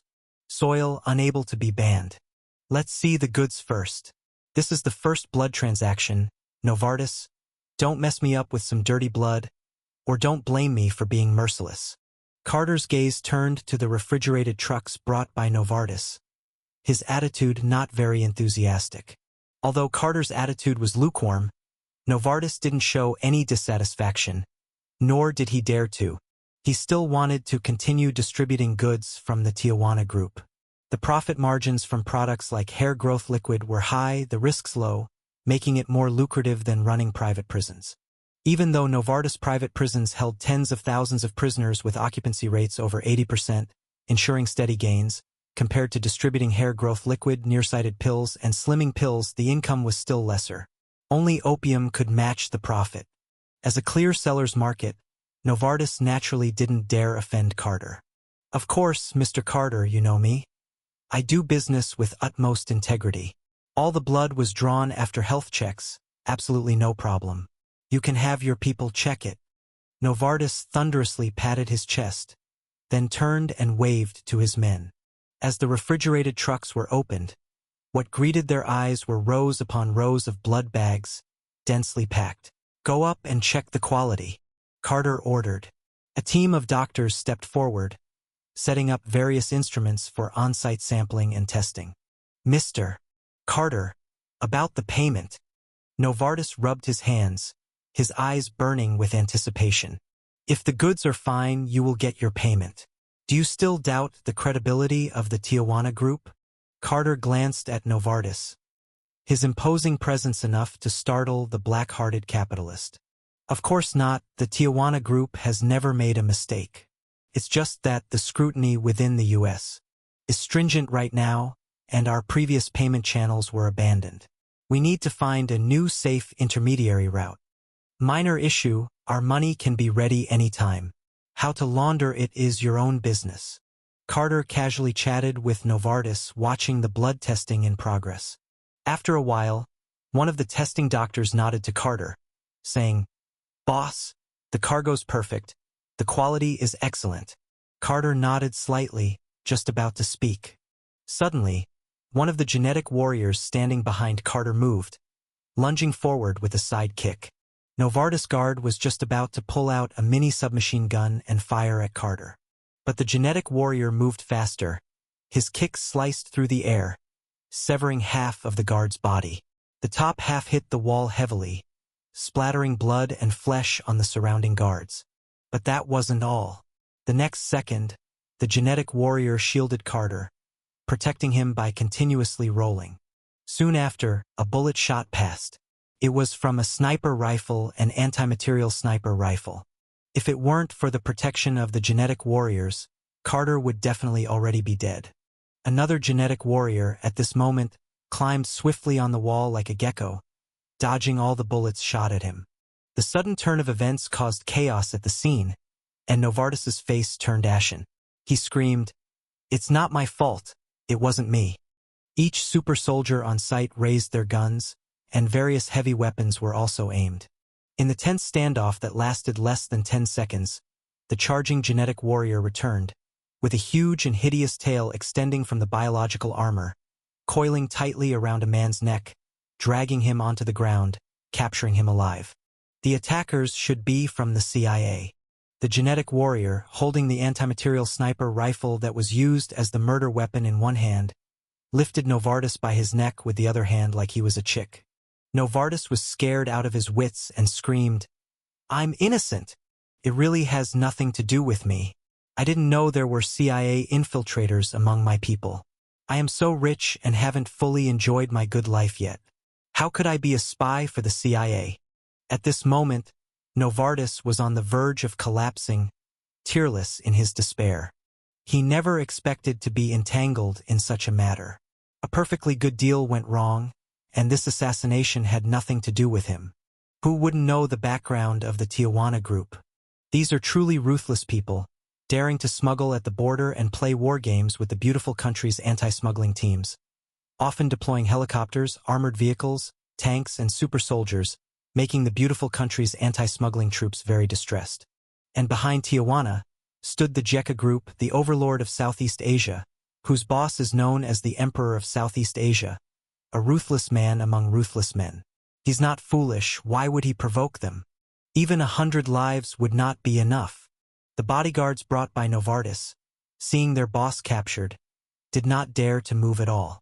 Otherwise, they would die even faster than the boss. At the same time, the genetic warrior who blocked the bullet stood up, revealing Carter, who was protected underneath. Let him go, he has nothing to do with this. Carter waved his hand. As the leader of the Tijuana group working for Su Jie, he had encountered assassination attempts more than once or twice. The beautiful country wanted to get rid of him quickly, but fortunately, he had people sent by Su Jie for protection. Plus, with Mexico's unique national conditions and the Tijuana group's deep-rooted presence, the beautiful country could never eliminate Tijuana's foundation. Instead, over the years, Tijuana had grown even stronger. In Mexico, though not completely dominant, the Tijuana group had influence over both the black and white worlds. The beautiful country could gain nothing here. It seems our recent new business has attracted attention. The blood trading is too conspicuous. The CIA wants to target us. Carter murmured to himself. Generally speaking, the CIA had lost many good hands against the Tijuana group and wouldn't easily make a move. This sudden attack was likely due to the recent active blood trading, causing the CIA to want to strike and warn them. Do we need to delay our blood purchase plan? His newly appointed personal secretary, also a distant relative, whispered. Snap! A loud slap sounded. Carter slapped the secretary to the ground, his eyes cold. Fake! What nonsense are you talking about? This is a task arranged by Mr. Su. Anything can be postponed. But not this. If you have such thoughts again, you'll end up in the sea. As he spoke, Carter glanced around unintentionally, noticing the two genetic warriors were paying attention to them, making his heart skip a beat. He knew these two genetic warriors, while called bodyguards, were actually a form of covert surveillance. If he showed any sign of betraying the Jekka group, today's protectors could become his assailants at any time. It's not like we haven't fought the CIA before. Do they think the Tijuana group is easy to scare? Not only will we not back down, but inform everyone to increase the blood procurement. We're in the dark. The CIA is in the open. What is there to fear? With a cold snort, Carter stepped forward and personally helped Novartis up, handing over an unnamed check. This is the amount for this transaction. I'll double it for you. When you go back, promote our place among your peers. The blood price here is advantageous. Seeing this check, the originally terrified Novartis's eyes immediately lit up, nodding repeatedly. Sure, Mr. Carter. I apologize for today. I will definitely promote it to my friends back home, so they can all make big money together. Just wait and see. I'll be waiting for your news. Carter patted Novartis's shoulder and had someone escort him away. He would spend a fortune to kickstart a more extensive blood procurement, starting with this person. Even letting the suspect in the assassination go, this kind of promotion was sufficient to demonstrate the Tijuana group's sincerity and importance on the blood business. Fortunate to escape, Novartis indeed did not disappoint. He soon spread the word about the high-priced blood purchase by the Jekka group.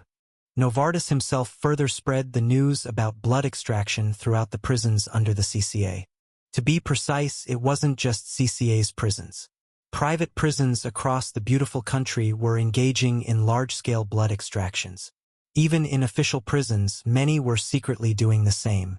Besides prisons, other forms of regular and irregular blood extractions were happening in many places across the beautiful country. For regular blood extractions, hospital doctors would personally recommend it to patients, offering that if they didn't have enough money, they could sell blood for cash. Using their own blood to treat their illnesses was logical and cost-effective. If their blood wasn't enough, they could call in relatives and friends to join in. As for irregular blood extraction, it took place in underground black markets. Here, blood-selling stations were established where many poor people, enticed by high prices, chose to sell their blood. Moreover, many homeless people mysteriously disappeared from the streets and alleys of the beautiful country. Bankers even played the absurd game of blood loans, allowing you to borrow money using your blood as collateral. When the loan matured, instead of repaying with money, you had to repay with blood, with the interest also converted into blood. It was a bizarre form of extreme consumptionism.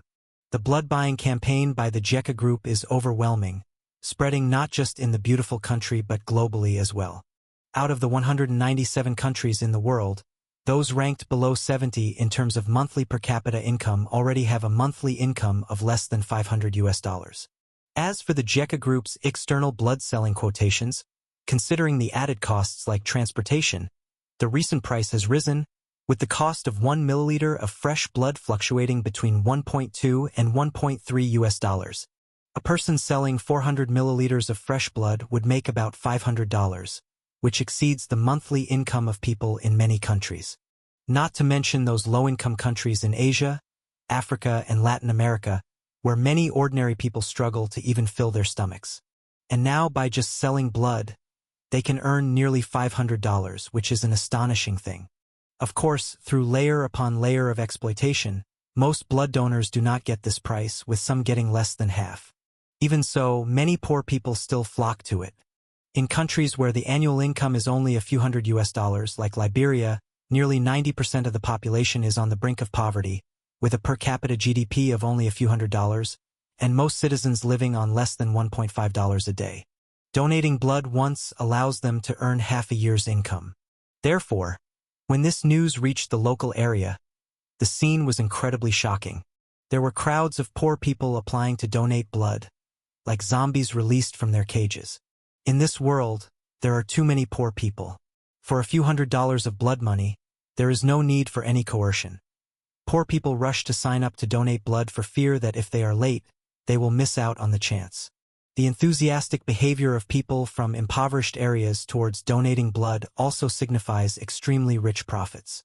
In the past, there was no way to extract profits from the poor, but now by merely selling blood, there are immense profits to be gained.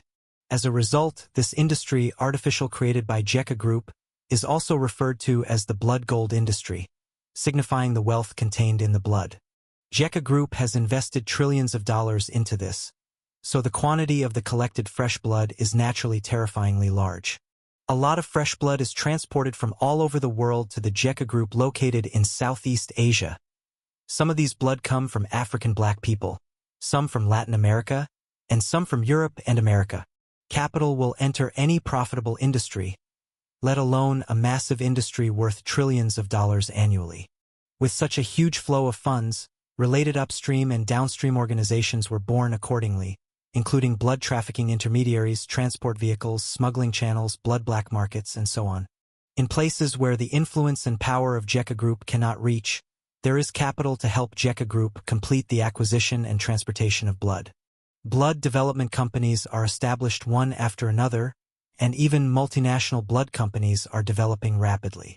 Some countries even have their governments participate in organizing this blood trade themselves, saving these blood companies from constantly bribing their officials and engaging in corruption. They make money directly. This industry has made JECA Group the source of all evil. Endless amounts of money are thrown in exchange for a massive quantity of fresh blood. This is still limited by JECA Group's financial capability, and they cannot buy more. After all, there are nearly 1 billion hungry people globally. Otherwise, the quantity of fresh blood collected would be even higher. In a country situated on a sea of blood, what on earth is the JECA Group's true intention? Is it enslavement or charity? Please tell us your thoughts. Beware of JECA Group creating genetic viruses using blood. Selling blood now means selling our future lives. Such large-scale blood acquisition by JECA Group cannot possibly escape the outside world's attention. Moreover, JECA Group has made no attempt to hide it, publicly announcing it on their official website. This approach has sparked debates among various media, with public opinions being extremely polarized. Online, most condemnations of JECA Group are harsh. The idea of selling blood itself sounds inhumane and unrelated to justice. They can also find a lot of evidence of crimes. As it involves blood, it is inevitably linked to coercion, evil, bloodshed, bribery, and danger. Calling it a violent and corrupt gray industry is not wrong at all. But in the eyes of those poor countries and people, JECA Group is undoubtedly a living Buddha showing great compassion and great mercy. Their blood-buying policy has significantly improved their lives. Many have used the blood money to build houses, send their children to school, and treat their elderly relatives. Regardless of others' criticism or praise, JECA Group continues to act as it pleases. The truth is unimportant. In a world of power and capital, everything is just business. The Black Palace of the Beautiful Country. CIA Director Judith, NASA Director Burton, and the Beautiful Country President Lawrence Fernando are having a meeting. The situation is as such. The blood-selling phenomenon continues to intensify. Numerous capital interests have been drawn into this blood gold industry, making it a highly lucrative market in the eyes of investors. Semi-public blood transactions are everywhere on the streets, giving rise to a vast number of related black industries. Judith explained the situation he had grasped, with the recent frantic blood-buying behavior of JECA Group leaving him, the director, puzzled. Is JECA Group buying blood only in our country, or is it happening in other countries as well? Many countries are involved. The poorer the country, the more prevalent this blood-selling behavior is. Judith said, the poor country's people working for a month still don't make as much as selling their blood once. Naturally, this leads the poor to use blood sales as an economic means. So it seems it's not just aimed at us. Lawrence pondered. He was only worried that JECA Group's blood purchase might have some conspiracy, like the dangerous things such as gene weapons mentioned in the news media. Although Beautiful Country is an immigrant nation, it has to guard against this. JECA Group's genetic and biological technology is too famous. Beautiful Country is also very concerned about this. Mr. President, if we want to curb this blood gold industry, should we introduce some legislation to limit it? Judith suggested, the current chaos has greatly embarrassed Beautiful Country. Of course we must strike. Beautiful Country is not the blood warehouse of JECA Group. Lawrence nodded and then continued, but the strike must be restrained. Don't hurt the innocent. Domestic capital is also very difficult. Focus mainly on Tijuana Group. Judith's face stiffened. JECA Group entices with high profits, but actually, the ones who truly produce and sell blood are the capital within Beautiful Country. For example, prisons are a major disaster area, where a large number of prisoners have their blood extracted and sold shamefully, without any human rights. If we don't tackle the sources, then it's very difficult to stop this chaos effectively. Achieving an effective curb and strike is almost impossible. But Judith is very wise, not a fool, silently nodding and agreeing. I understand. I will handle the degree well. Judith himself knows well, Beautiful Country is a capitalist nation. Capital is king. Those gray forces involved in blood gold have intricate links behind the scenes with upper capital of Beautiful Country. Not to mention, Wall Street has created financial derivatives related to blood. Banks lend to blood donors. The collateral is the blood donor's future blood in the coming years. As long as JECA Group doesn't stop buying blood, this collateral value remains extremely stable. However, those coming for blood loans are mostly the bottom tier of Beautiful Country. Instability arises from the blood donors themselves. After all, Beautiful Country's drugs are rampant. No one can guarantee if the person will change to poisonous blood in the future, causing blood quality to drop and value to fall, or encounter various accidents such as disappearance, illness, death, resulting in loan recovery failure. Considering the possibility of blood donors defaulting, banks to recoup quickly, package this loan into debt collateral bonds, then sell to investors and other financial institutions. The participation of large amounts of hot money and capital allows the blood gold industry to expand swiftly. Bothers those capitalists' profits. Let alone Judith. Even the president's position won't be secure. Mr. President, JECA Group continues the space race with us recently. Their Kuimping rocket is still launching satellites. Additionally, they have expanded their space station. Now JECA Space Station's quality has reached 2,000 tons, 5 times our International Space Station. We must further increase NASA's funding to ensure we win this space race. NASA Director Burton squeezed his words, meaning simply, provide funds. This is being discussed in upper Congress. Now I only care about one issue. Is JECA Group about to collapse? They're digging the Kra Isthmus Canal, competing with us in space race, now globally buying fresh blood. Will they play themselves into economic collapse? Lawrence tapped the table. His eyes looked at the two. Burton spoke first, introducing, in this year alone, JECA Group has spent at least $2 trillion in the space race with us. Judith followed. I've had people count the relevant data of JECA Group's blood gold industry. Currently, the blood donors generated by the blood gold industry cover approximately 450 million people. Jekka Group spends at least more than $6 trillion annually on this. Hearing this, both Burton and Lawrence glanced. New Jekka Group spends lavishly in the blood gold industry, but didn't expect so much money. No wonder it frenzied Wall Street's capitalists into involvement. So, annually over $6 trillion, plus Jekka Group's military and other expenditures, $8 trillion to $9 trillion per year, their fund pool should bottom out soon. Lawrence squinted. Jekka Group's expenditure is nearly catching up with Beautiful Country's annual military budget, which is slightly over $1 trillion annually. Yes, Jekka Group's flagship products hair growth liquid, nearsighted pill, and slimming pills have earned vast wealth for them, but altogether, $4 to $5 trillion annually, their accumulated funds are likely bottoming out. We just need to monitor if Jekka Group starts to exploit Southeast Asian countries. Then we can judge Jekka Group's internal financial situation. Judith also revealed a slight smile. If their economy falters, Jekka Group would either cut costs, stop the competition and blood buying, or exploit Southeast Asian countries. Once Jekka Group makes such moves, CIA will immediately know Jekka Group's financial condition issues. Good, very good. Competing financially with us. Can Jekka Group compete with us? Red Bear was dragged down by us back then. Burton excitedly waved his fist. Jekka Group's rule in Southeast Asia can be maintained primarily through high welfare and military force. Without high welfare, the local people's hearts will become unstable. Without the financial means to maintain the military, the vast army will also fall into decay and collapse. Burton seemed to see the scene of the Jekka Group collapsing due to economic issues. Very good. Continue to lure the Jekka Group into spending money. Let them compete with us in the space race and see who can't hold out first. Lawrence nodded. This plan was also something they had decided on earlier. So, Mr. President, are we not considering taking military action for now? Judith thought more deeply. With the scale of the Jekka Group, letting it collapse naturally would take at least a few years, and who knows how much harm this process would cause to the Beautiful Country. As the Hawk faction in the Beautiful Country, the CIA had lost too many brothers to the Jekka Group, and he wanted to see the group's collapse as soon as possible. That would be after winning re-election. Lawrence tapped Judith. The internal political struggles in the Beautiful Country were extremely intense at the moment, and whether he could get re-elected depended on the support rate this year. If he started a war, he would be taking a great risk, and he wouldn't trouble himself at such a critical moment. When Judith heard Lawrence say this, she immediately understood. If Lawrence failed to get re-elected, dealing with the Jekka Group would be the next president's problem.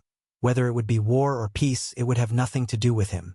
The three of them continued to discuss and work out strategies to deal with the Jekka Group. When Judith returned to her villa, it was already 10 o'clock in the evening. Where's Paris? In the living room, Judith called out her wife's name a couple of times, but there was no response. The nanny explained, Mrs. Smith and Lady Katerina came over to invite the madame to attend a salon. Miss Alota is already asleep. She has to go to school tomorrow. Out playing all day, and no control at home. Judith complained with some dissatisfaction. Just as she finished speaking, she heard footsteps coming from the entrance. A woman in her 40s walked in, wearing fur, her blonde hair styled high, carrying a Hermes bag, a crystal bracelet around her wrist, and red diamond earrings sparkling under the chandelier. This was Judith's wife, Paris, 42 years old this year, a former fashion model. Even though she had crow's feet due to aging, her beauty from her youth was still discernible. What are you doing? Talking about me as soon as I come in? Paris snorted lightly at Judith. You're always busy with work and never home. If I didn't go out with friends to relax, I would be bored to death at home. But don't stay out too late. I'm back now, aren't I? Paris threw her bag onto the sofa and stomped up the stairs. Judith shook his head, knowing he had upset his wife. Half an hour later, after freshening up, Judith went to the master bedroom and saw his wife in her nightgown, sitting in front of the dressing table, holding a delicate bottle, looking at something in the mirror. Because she had removed her makeup, Paris' skin looked terrible, saggy, dull, with dark spots, and the crow's feet were particularly noticeable. Did you buy more cosmetics? Judith approached his wife. Nothing. Seeing Judith, Paris made a slight covering gesture. This unusual action made Judith feel curious, and his eyes fell on the delicate bottle, his eyes widening instantly. Because on that bottle was the logo of the Jekka Group. What is this, Jekka Group's product? You bought their product again? Judith's tone was somewhat displeased. Because of Paris' past use of slimming pills, he had talked to her about it. Do you want to argue? Your dad uses their hair growth liquid, why didn't you scold him? And your mom, her body was out of shape, she lost weight only because of the slimming pills. Your niece's myopia was also cured by their nearsighted pill. Their products are really good. What's wrong with me using them? I'm doing this for you. Paris suddenly exploded, glaring fiercely at Judith. Judith was at a loss for words because his whole family had used Jekka Group products. But still, I'm the CIA director. Jekka Group is our CIA's nemesis. What will people think if they find out? Judith smiled wryly, but he didn't continue to blame his wife and instead pointed at the cosmetics on the table. Is this a new product from the Jekka Group?